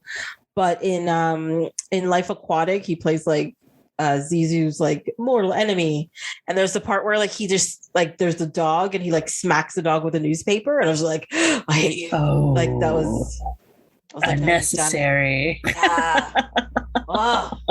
You crossed the dog, you crossed me. Exactly. It made me so mad. I was like, oh, you know. That's it. Yeah. But yeah, like I just like in this whole movie, like every time he came on screen, I was just like, please go. I don't need you here. I don't want any of this. Mm-mm. Can we just establish that as like the bad guy marker in real life? Like if you're bad to animals, if you're bad to women, if you're bad to your own family members in terms of physical violence, like you're a bad person. Like, yes, agreed. Yeah, just establish and that's now the benchmarker. Like, like we just need to get used to identifying these faster and quicker and more efficiently, so that we can move on from these people more quickly. Because honestly, like, what are we wasting our time watching? Yeah, no, it's very true. Like, I definitely stay away. Like, if a dog automatically growls at you because you walk into a room, I don't like you. That's just it. We aren't friends. We're not. No, this is not not acceptable. Like, there's a difference between like a dog just barking, like, because you know dogs get excited, blah blah blah, they bark, right? But if a dog like it's all of a sudden automatically goes into aggression mode. Well, that's a warning. That's a warning, right? And it's a warning about the dog owner too. Yeah, there you go. There's a lot of things going wrong there. That's it. Yeah. So I definitely trust animals for sure. They have better, they definitely have a quicker, better sense about people than other people do. I mean, that's just how it is. Yeah. So did you have a favorite book, or did you talk about your favorite book? It's not my favorite, like books that changed my life. I can't even, like, there are definitely books out there that I've read. Recently, I've been doing a lot of audiobooks. And so one thing I used to hate was reading biographies. I couldn't read biographies, but listening to biography books read by the writer, fucking blows my mind. I love that too. Like, so one of the first ones I did was the Trevor Noah one, A Born a Crime. Oh my God. Like, it just, like, how he puts his stories together, how, like, it culminates at the end, you know, like there's a thing that happens at the end that he drops hints about it throughout the book. And you're just like, wait, did he just say that? What? And then, like, it's coming to the end of the book and he hasn't mentioned it or explained it. And then it happens and you're just like, oh my God. You know, like, it's one of those things, and it's really quite fantastic. I've even done the Amy Poehler book, Yes, Please. I really liked that one as well. Nice. She was just very, like, honest and open. And it isn't really about teaching lessons. It was more about, like, her accepting who she was and being herself, let her have this really good career. And she was super happy about it. And I can't think of the name of the last one. Hold on. Like, I did the Mindy Kaling one, which I really liked. Is everybody hanging out without me? Is everybody hanging out without me? But that wasn't, like, life changing. Like, it didn't make, like, it didn't blow my mind. It was just a lot of fun stories. What was that other book called? Oh, Let's Pretend This Never Happened by Jenny Lawson. Now, that's a fucked up book about her life. And that was actually, like, a friend of mine, Erica, she recommended it to me, and she's like, I almost pissed myself laughing at, like, this book.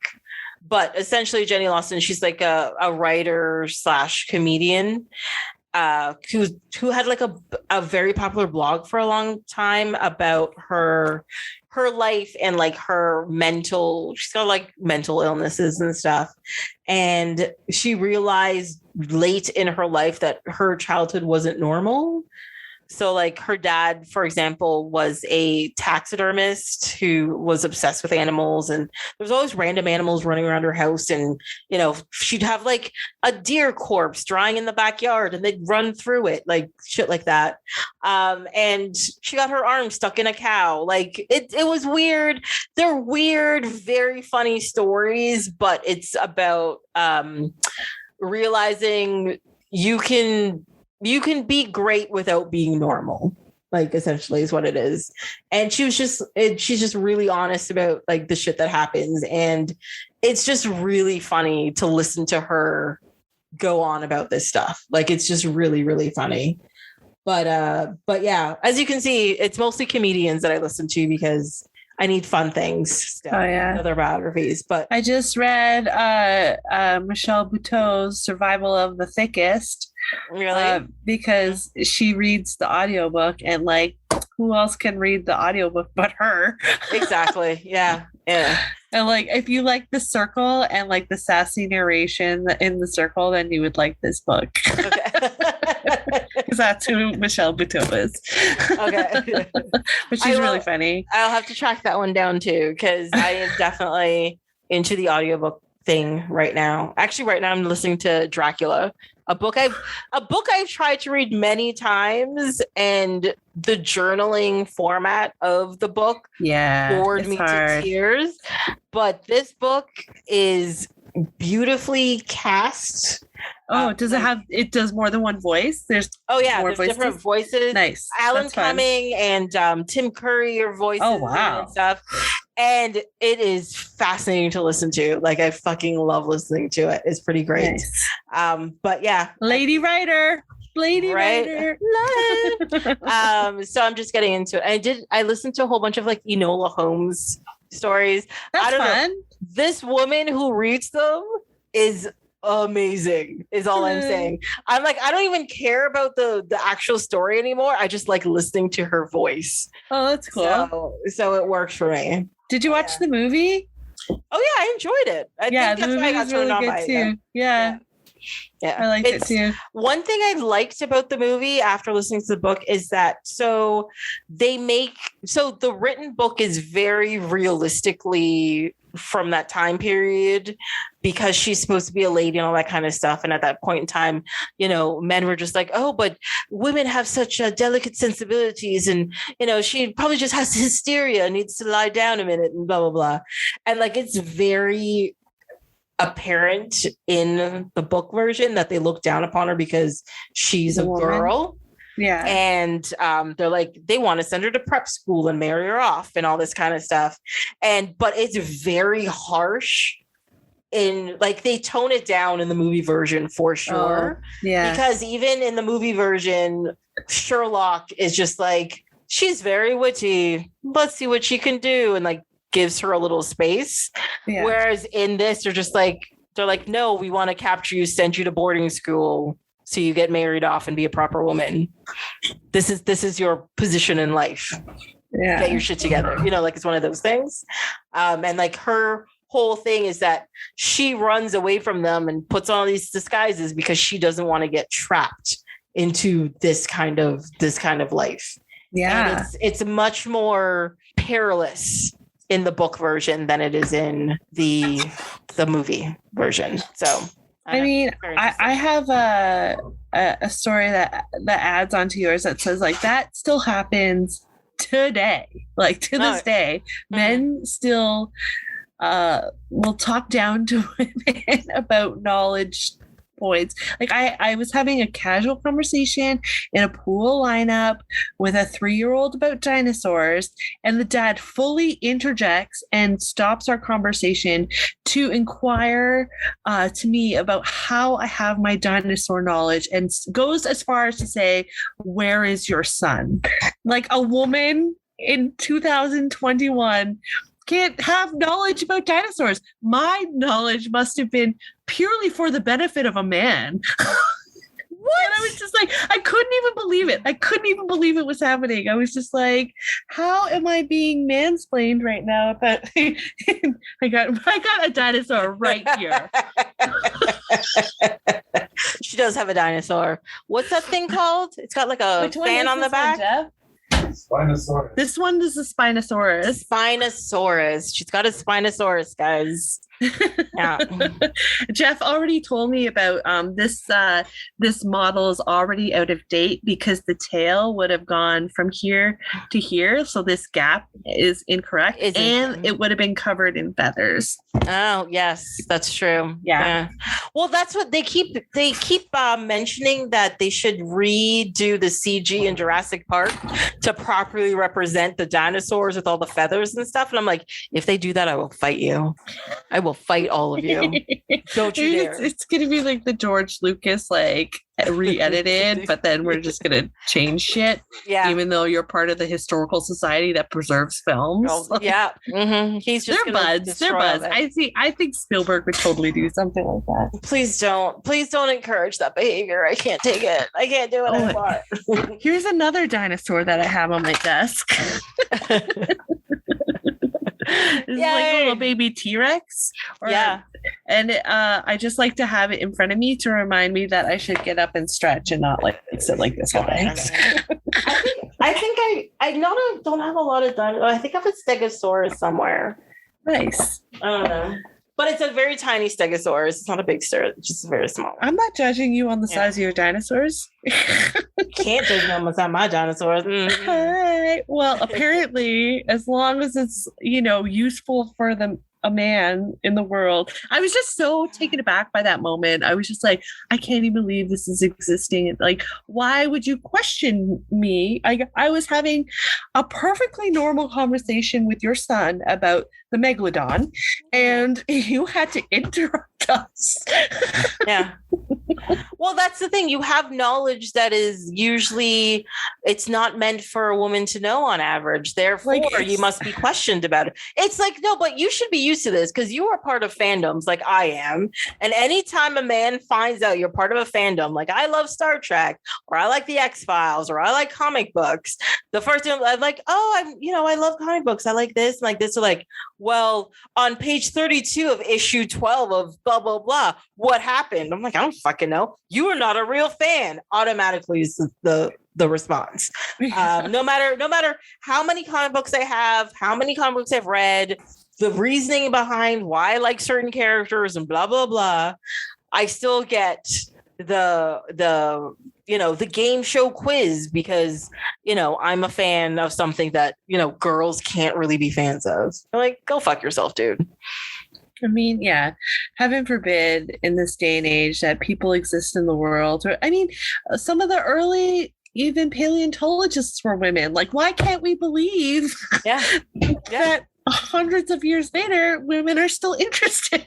Yeah, some of the earliest doctors were considered were women and they were considered to be witches and murdered. So, that was for the benefit of the doctor. Yeah, whatever. They're saving us now, so we forgive that. Yes. The male doctor was like, give them leeches, and we're just like, here, eat some mint plant, you'll be fine, and then a witch burn to death. But yeah, we went a little off topic, I must admit. Sorry, dinosaurs. I'll always tangent for dinosaurs. No, we're just saying, like, if you're a man, if you happen to identify with either of these characters of Igby or any of the men in the ice storm, please don't immediately discredit the information that women have to offer. Thank you. Yeah. This is our public service announcement brought to you by Tracy and Sarah. You're welcome. Dun, dun, dun. Now you know. Well, it's true. I mean, people are always like, oh, we've come so far. I'm like, no, we haven't. Have we? I don't think we are.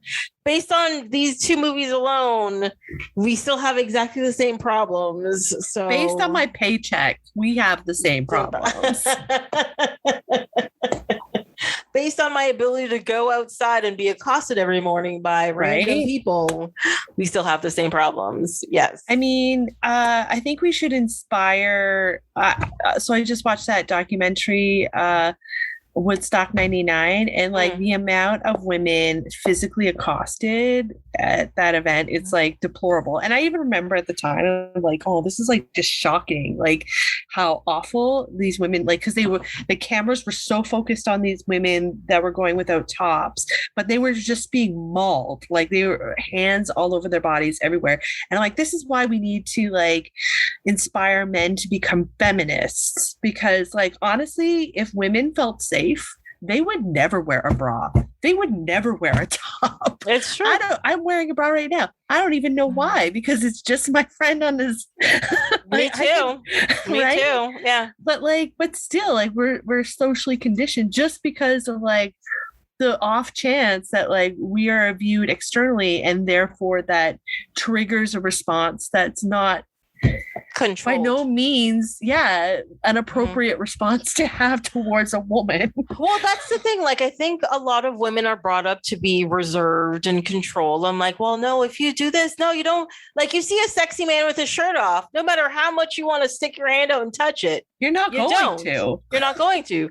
But a man, because boys will be boys, or, what do you expect? She had her boobs out.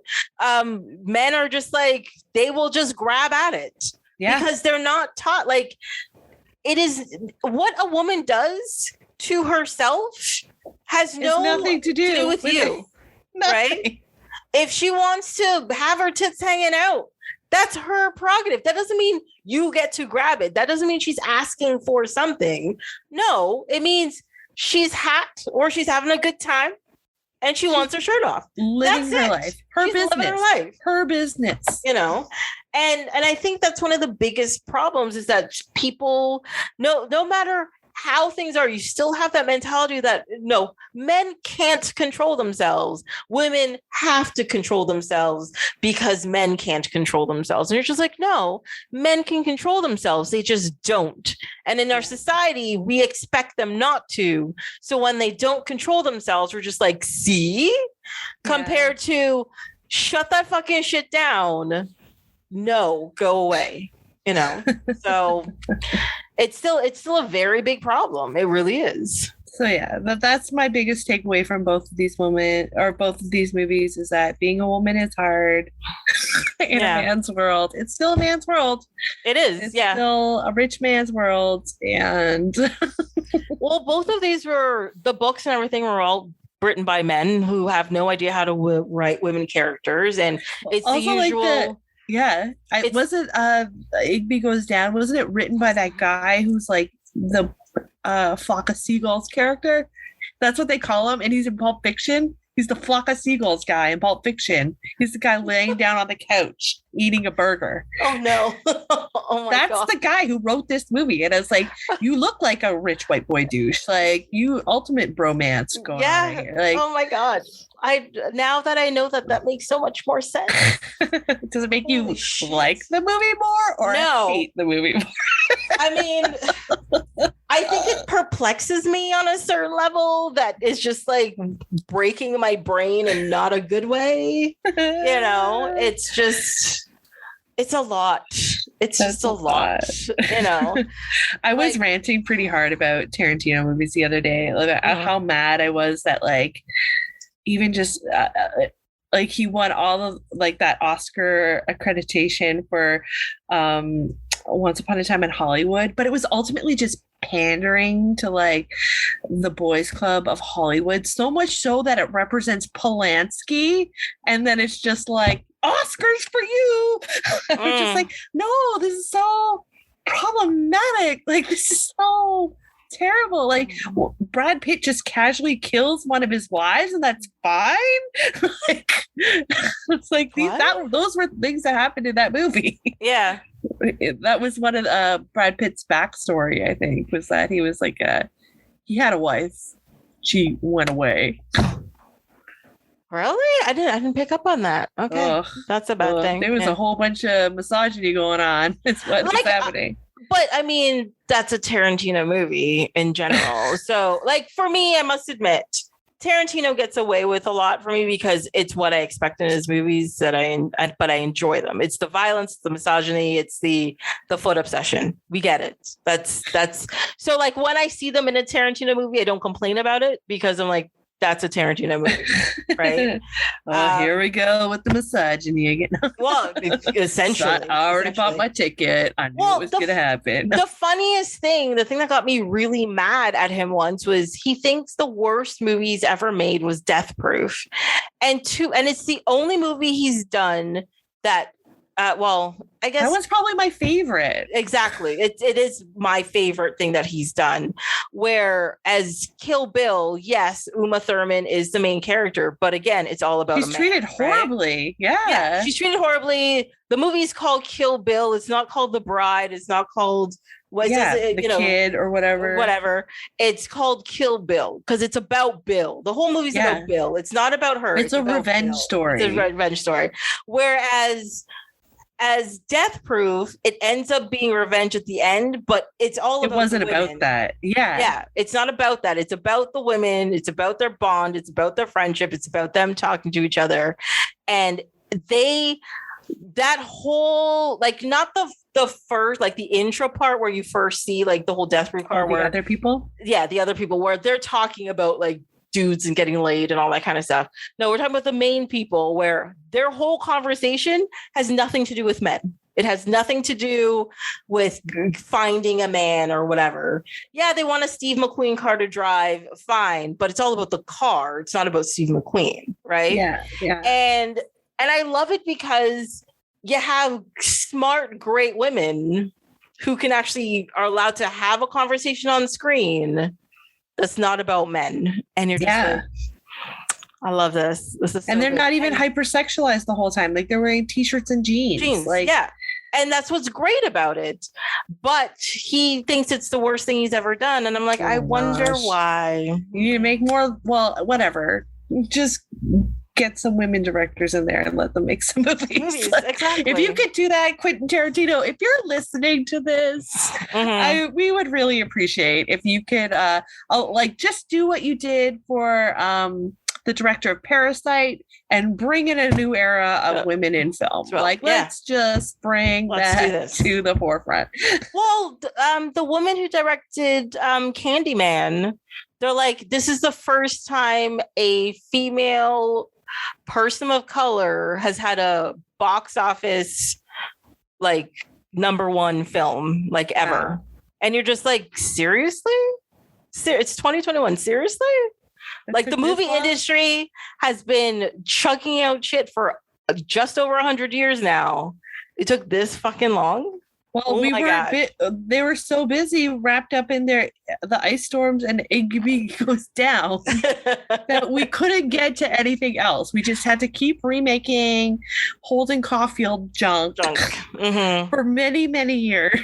Yeah. That's even now, I feel like, I don't know, I have reservations about going to see Free Guy because I kind of suspect it's just going to be rich white boy shit. But I'm assured by many people that it's a good movie. I saw it. I liked it. But they shoehorned this random love story in, and I was just like, that was unnecessary. Like, it was really unnecessary.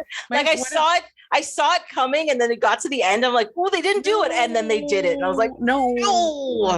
But it's a funny movie. It's fun. Yes. I mean, one of my favorite things about Black Widow is that there is no romance story in it. There's none. Yeah. And I was just like, perfect amount of romance. Yeah. Like, here we go, have a female protagonist, and here she is just doing her business and not unnecessarily hung up on a stupid side plot. Like, yeah. Well, because I think most of the time, like I don't know why our society is so obsessed with this, and they want to reinforce the fact that men and women can't be friends. And they prove it by showing in every single movie or every single TV show, no matter how much they say they're just friends, in the end they hook up somehow. And you're just like, but it's unnecessary. Yeah. Like, it's unnecessary, you know? So, like, come on, guys. Like, just... Not everybody's here for the sex. It's true. You know, like, I mean... This is actually, like, unappealing to some people. And also, I find, like, farcical because, like, my favorite, like, bad sex scene is, like, when they simultaneously fall down and hit the pillow at the same time. And I'm like, never in a million years is that how that happens. Like, no. Like, people don't know the mechanics. Like, I'd rather you show something accurate than show this, like... Yeah, to see. It's usually the wait. You're done? Oh, so what? Oh, wait. Okay, I'll wait. Also, it happened in the ice storm too. Like, the guy like finishes like super quickly and then is like packing it up or whatever, and like. And he's never like offering her. I'm like, oh, is it your turn now? Like, you know what I mean? Never. And I was just like, what? It doesn't. More women need to be involved in the writing. No, but that's the thing. It doesn't matter for the woman. It only matters for the man. I guess. It doesn't. The woman is there to facilitate the man's completion. Whatever she does outside of that doesn't matter. Doesn't matter at all. But by all means, have that prolonged ass crack shot, just unnecessarily. Yeah, you know. Let's include that. Let's make sure that's in there. And of course, that is the little girl's fault because how dare she wear pants? How dare she? How dare she? You know. Be in band. You went in public as a female? No. You deserve this objectification. Yeah. Slut. And also this current trend of I hate it when females do this and I hate it when males do this thing. I'm sorry. Like, I know we're technically animals, but if David Attenborough is not like narrating my life, don't call me a female. Or, you know. The female approaches slowly with her war makeup on her face to attract the male of the sex. No, not acceptable. You know, this female is minding her own damn business. Thank you very much, exactly. Sir Attenborough. Exactly. Drives me crazy. Anyways, do I have any more questions? Let's see. About Igby? Let's see. What notes do I have? Well, I have notes saying that, hey, Jim Gaffigan. Hey, Cynthia Nixon. Hey, Jim Gaffigan. How much was that Jim Gaffigan scene? Was that like a little tip to like Home Alone 2? That's what I was thinking. Because I was like, isn't this the scene from Home Alone? Moment? Yeah, like yes. Just okay. I felt like that was very purposeful. Like that whole I think so too. Yeah. I did a little research. How can anyone be afraid of clowns? My first comment is easy. Second comment is the face. And I was like, oh yeah, clowns are based on racism because everything's racist. So I thought that was fun to find out. Yeah. Because they apparently evolved from minstrel shows, like whiteface and like the fake curly hair. And then they started throwing colors in the hair and all kinds of stuff. So yay. I was like, oh, things are all racist. Yeah, but they also did a study a little while ago about the increased fear in clowns. But apparently it has to do with the uncanny valley because it's the appearance of a face, but not really a face. And it just makes people uncomfortable. Oh, yes. Yeah. It is unhuman-like. Yes. Yeah. Yeah, for sure. So they think that's the thing. But also it might also just be a general hysteria because of social media and connectivity. Oh. So we're doing it to ourselves, is what you're saying. Yeah.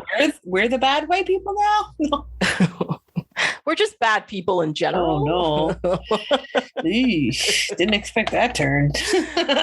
You're welcome. This is what I do. I wanted, I had a note that they were really trying hard with this La Boheme moment. Like, in addition to Holden Caulfield, they were spewing so much La Boheme garbage because they went so far as to play Bohemian Like You by the Dandy Warhols. Yes. I was just like, stop shoving this down my throat already. But the thing is, it also the song didn't even fit. Yeah. When I heard it, I was weird. Like, and the Coldplay song that I associate with Garden State, not this, it also didn't fit.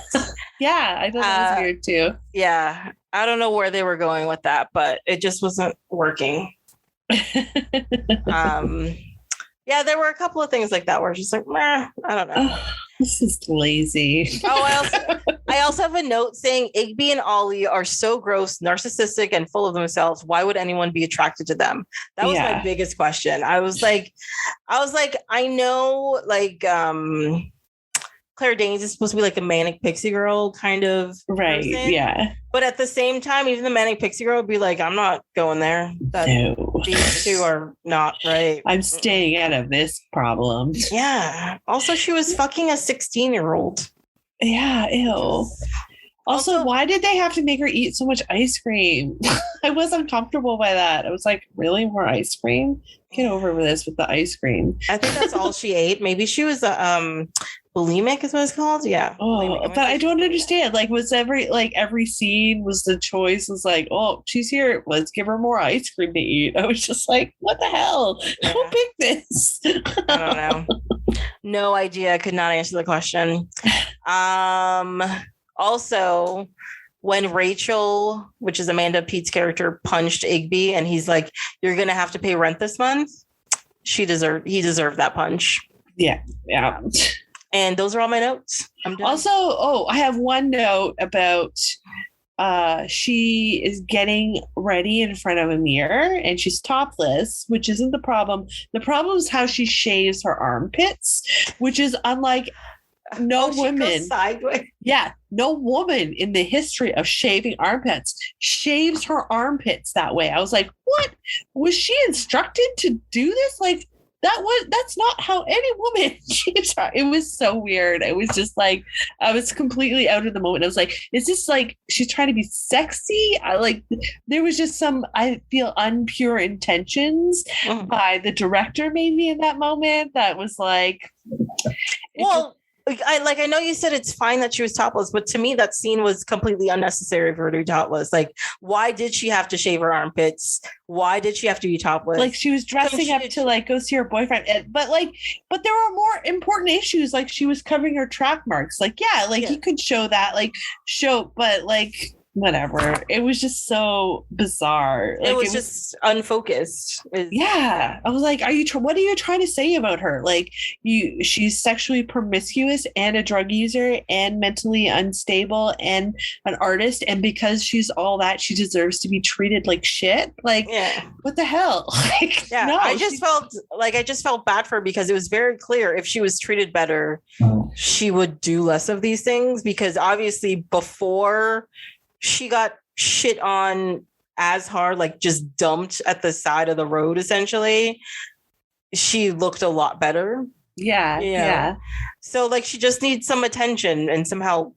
And that and the Bohemian Like You by the Dandy Warhols made me, she died. She's 100% that character from La Boheme. She died of tuberculosis or an overdose. Basically, she dies of her own poverty. Yes. Horrible things happen to women. Yeah, but they don't care about the poor people or the women. It's rich white guy issues. Like, it basically goes to show, like, the minute they kind of fall from that stratosphere, like, they become unimportant, right? Like, even Claire Danes' character, like we don't hear people like how she's doing in the world or whatever, like, even though she's dating the brother, like, even the Jeff Goldblum's wife, who, like, he's cheating on his wife. They all just make fun of her that she's so naive and she's so not with it. But I'm like, why are you making fun of her for that? For being like a good-hearted person, also working to your advantage, but not saying anything about this husband who is abusing her, obviously, on a certain level. Yeah, that's not questioned ever. They make it seem like she's the bad person for being naive about something, and I'm like, that's not being a bad person. I mean, Austen wrote it, but she said, like, it's a universally known truth that a man of good fortune will be in want of a wife. Yeah. But he has a wife and he ditches her. So in both stories, they have wives that they just ditch because they're bored, I'm assuming.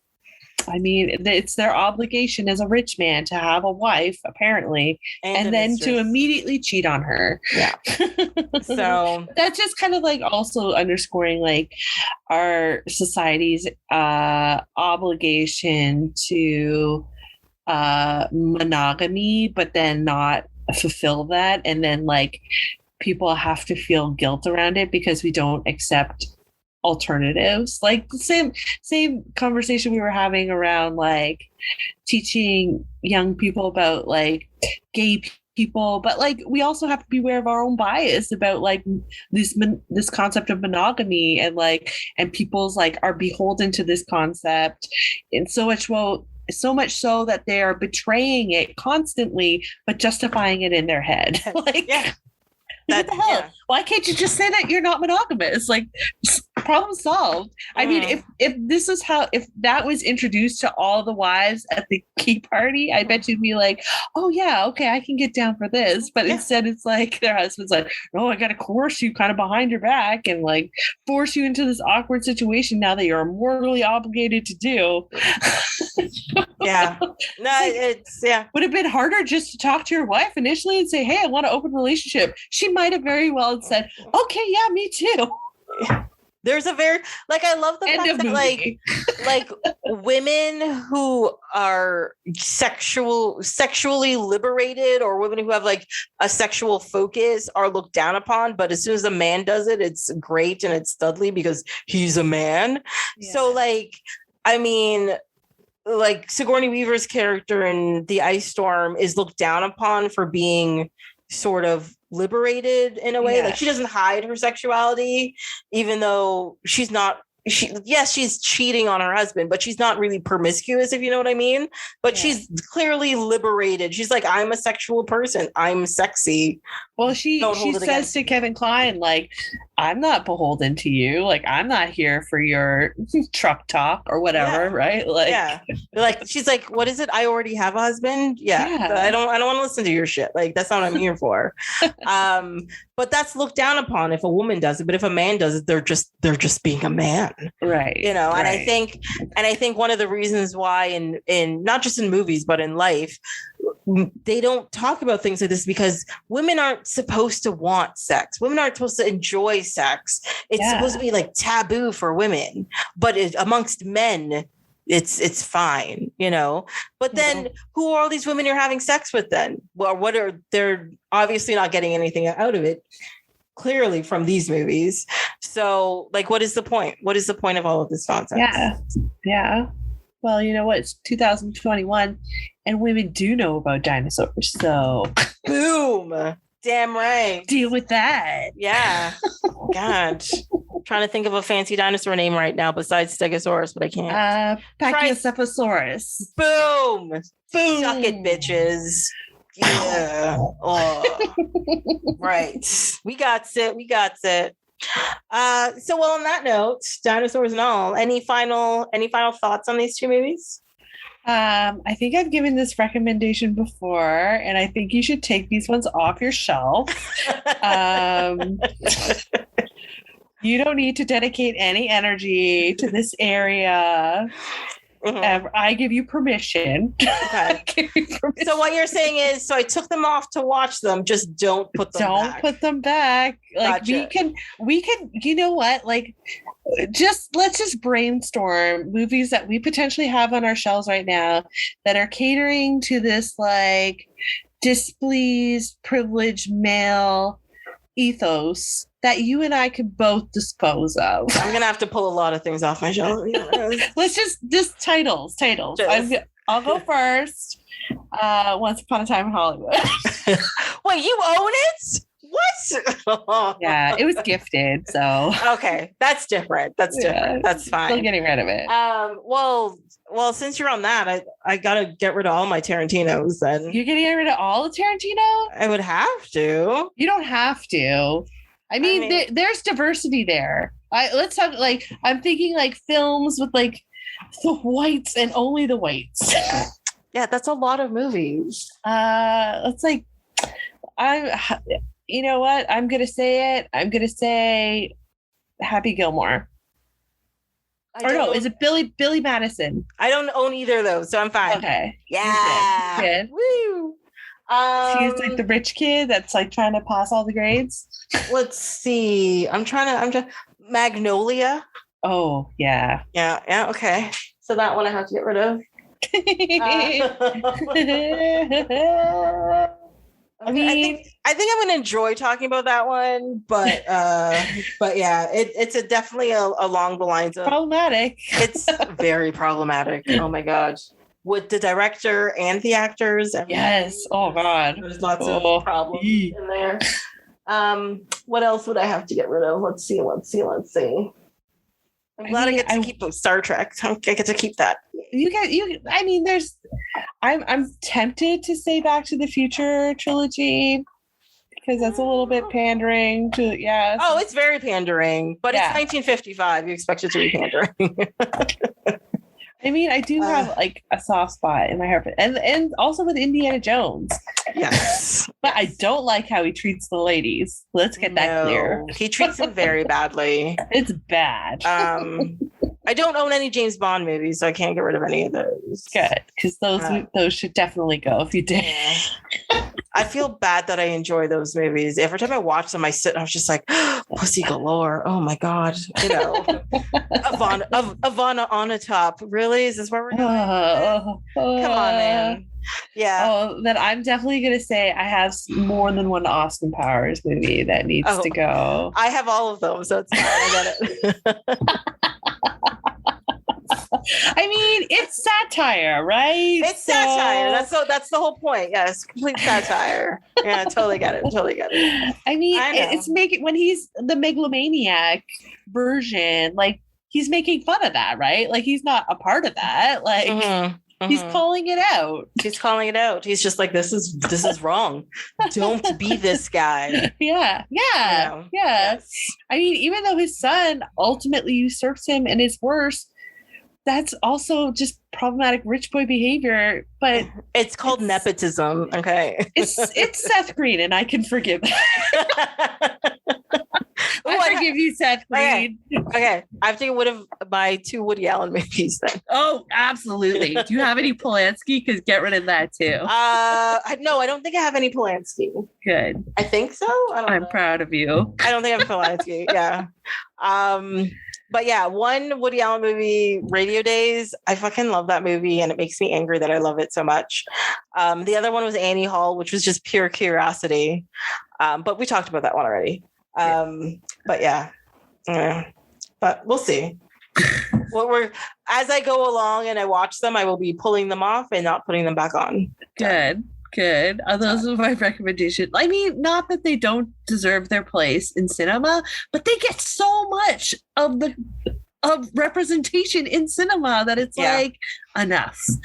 There was a reason why I stopped watching so much fictional movies. Like I love documentary film more than like fiction right now, and same biographies over than fiction, just because it's like it's the only place where you can find other voices represented.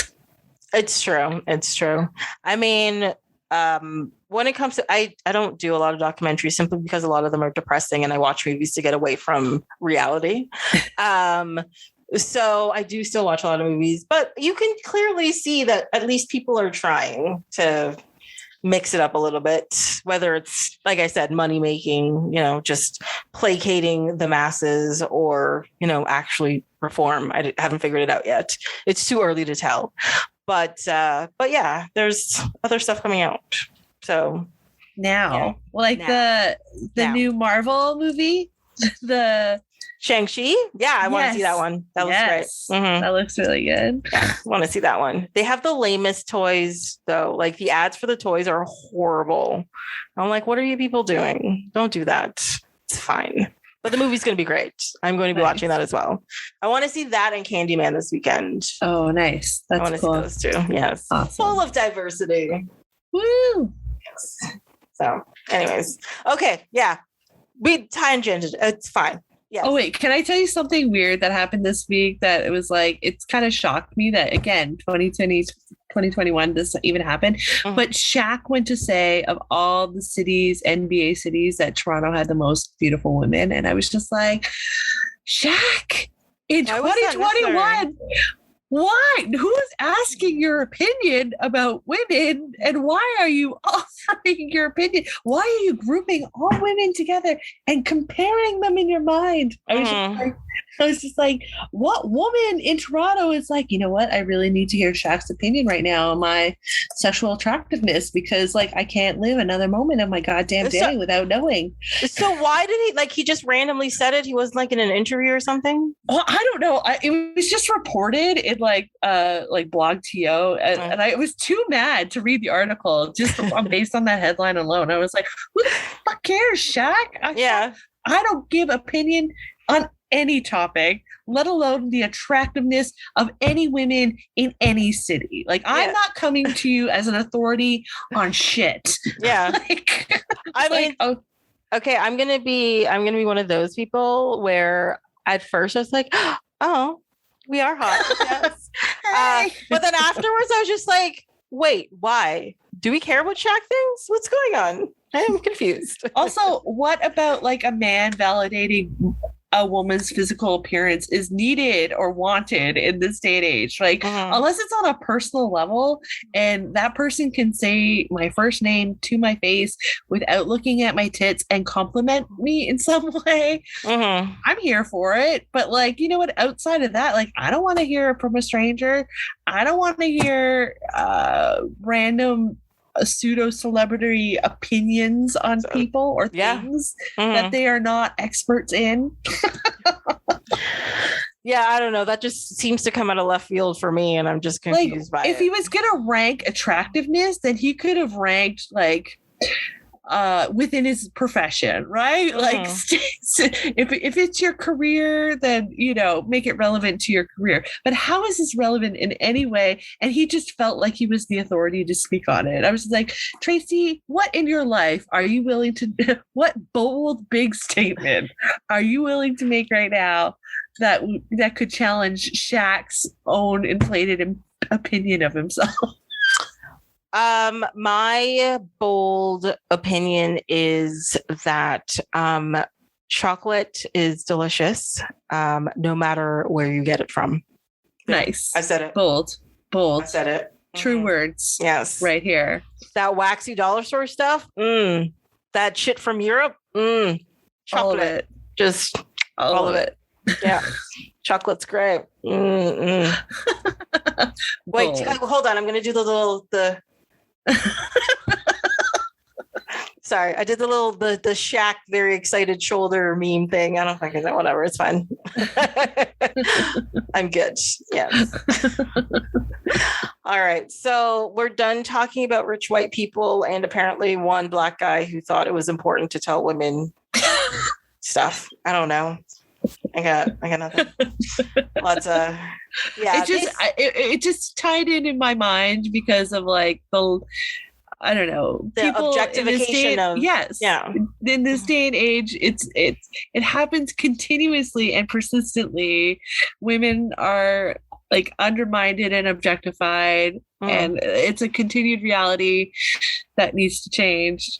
Please help us. Please join the side. One thing I find really funny about it is that, so there's also been a backlash against that because so men say stuff like that and then people are just like, oh, you know, and then, but women get all like thirsty over some guy and they're just like, oh, the sexiest man alive is this guy, blah, blah, blah.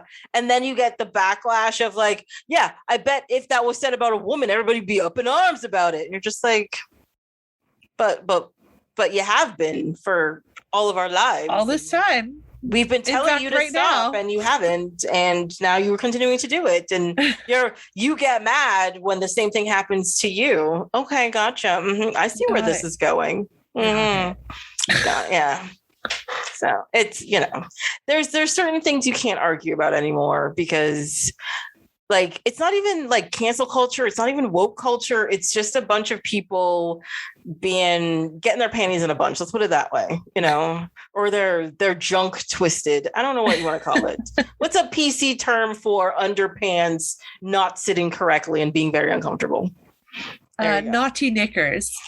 Naughty knickers. Naughty knickers. Yes, naughty knickers it is. Naughty. Oh, naughty. Right into the boudoir. Past the vanity. Past the commode. Forthright into the antechamber. Oh my God. Imagine. I have a home that has an antechamber. That'd be so exciting. I have an antimatter chamber. Making it happen. I love it. In my dreams. I think all of us have one of those in our dreams, to be honest. It'd be pretty good thing to have in your dreams. How dare you dream of STEM issues, you woman? Get out of there. How could I? I just read about the Scully effect. Have you read about the Scully effect? About how like a whole bunch of women got into STEM because they love the X-Files. Scully and X-Files, yes. I love that so hard. I was like, I hope that's a real thing. And more women scientists need to be on TV. Although they don't have to be religious. That was one thing that always bothered me about Scully, that she was like religious. Yeah, I thought it was they tried to work it in more. But no, it didn't really work very well. But I don't know. But a lot of scientists are religious and they believe in God and stuff. They just feel like, you know, God created us in his image and God knows stuff. So now we know stuff and we can make stuff. So there you go. That's it. God provides. I mean, there's a place for like, you know, I mean, even isn't it Carl Jung that like fights for like a theology in sociology? Like, so I understand that there can be like an intersection, but it's just one part of the X-Files that really pissed me off. I wanted her to be a little bit more agnostic, is all I'm saying. I get it. Yeah, I find they have to like the purposes for women to do things in film and TV, whether they be like a scientist or a superhero or whatever, their purpose for doing stuff is always very different than the purpose for a man doing something, right? Yeah. Like, I mean, I still remember when I saw the Wonder Woman movie and she's like, I'm doing this for love. And I was just like, go fuck yourself. You don't have to do shit for love. No. Right. Or, like Scully has to be religious because she has to tie to her human nature somehow. And you're just like, really? She can't just be like a person? Like that's allowed, or like, and I think that's one of the reasons why, like we were talking about Black Widow before, is that they didn't change her purpose. They didn't tie her down in any way. They didn't, change her character suddenly because she has her own story. Yeah. It's like, nah, I was grown in a thing.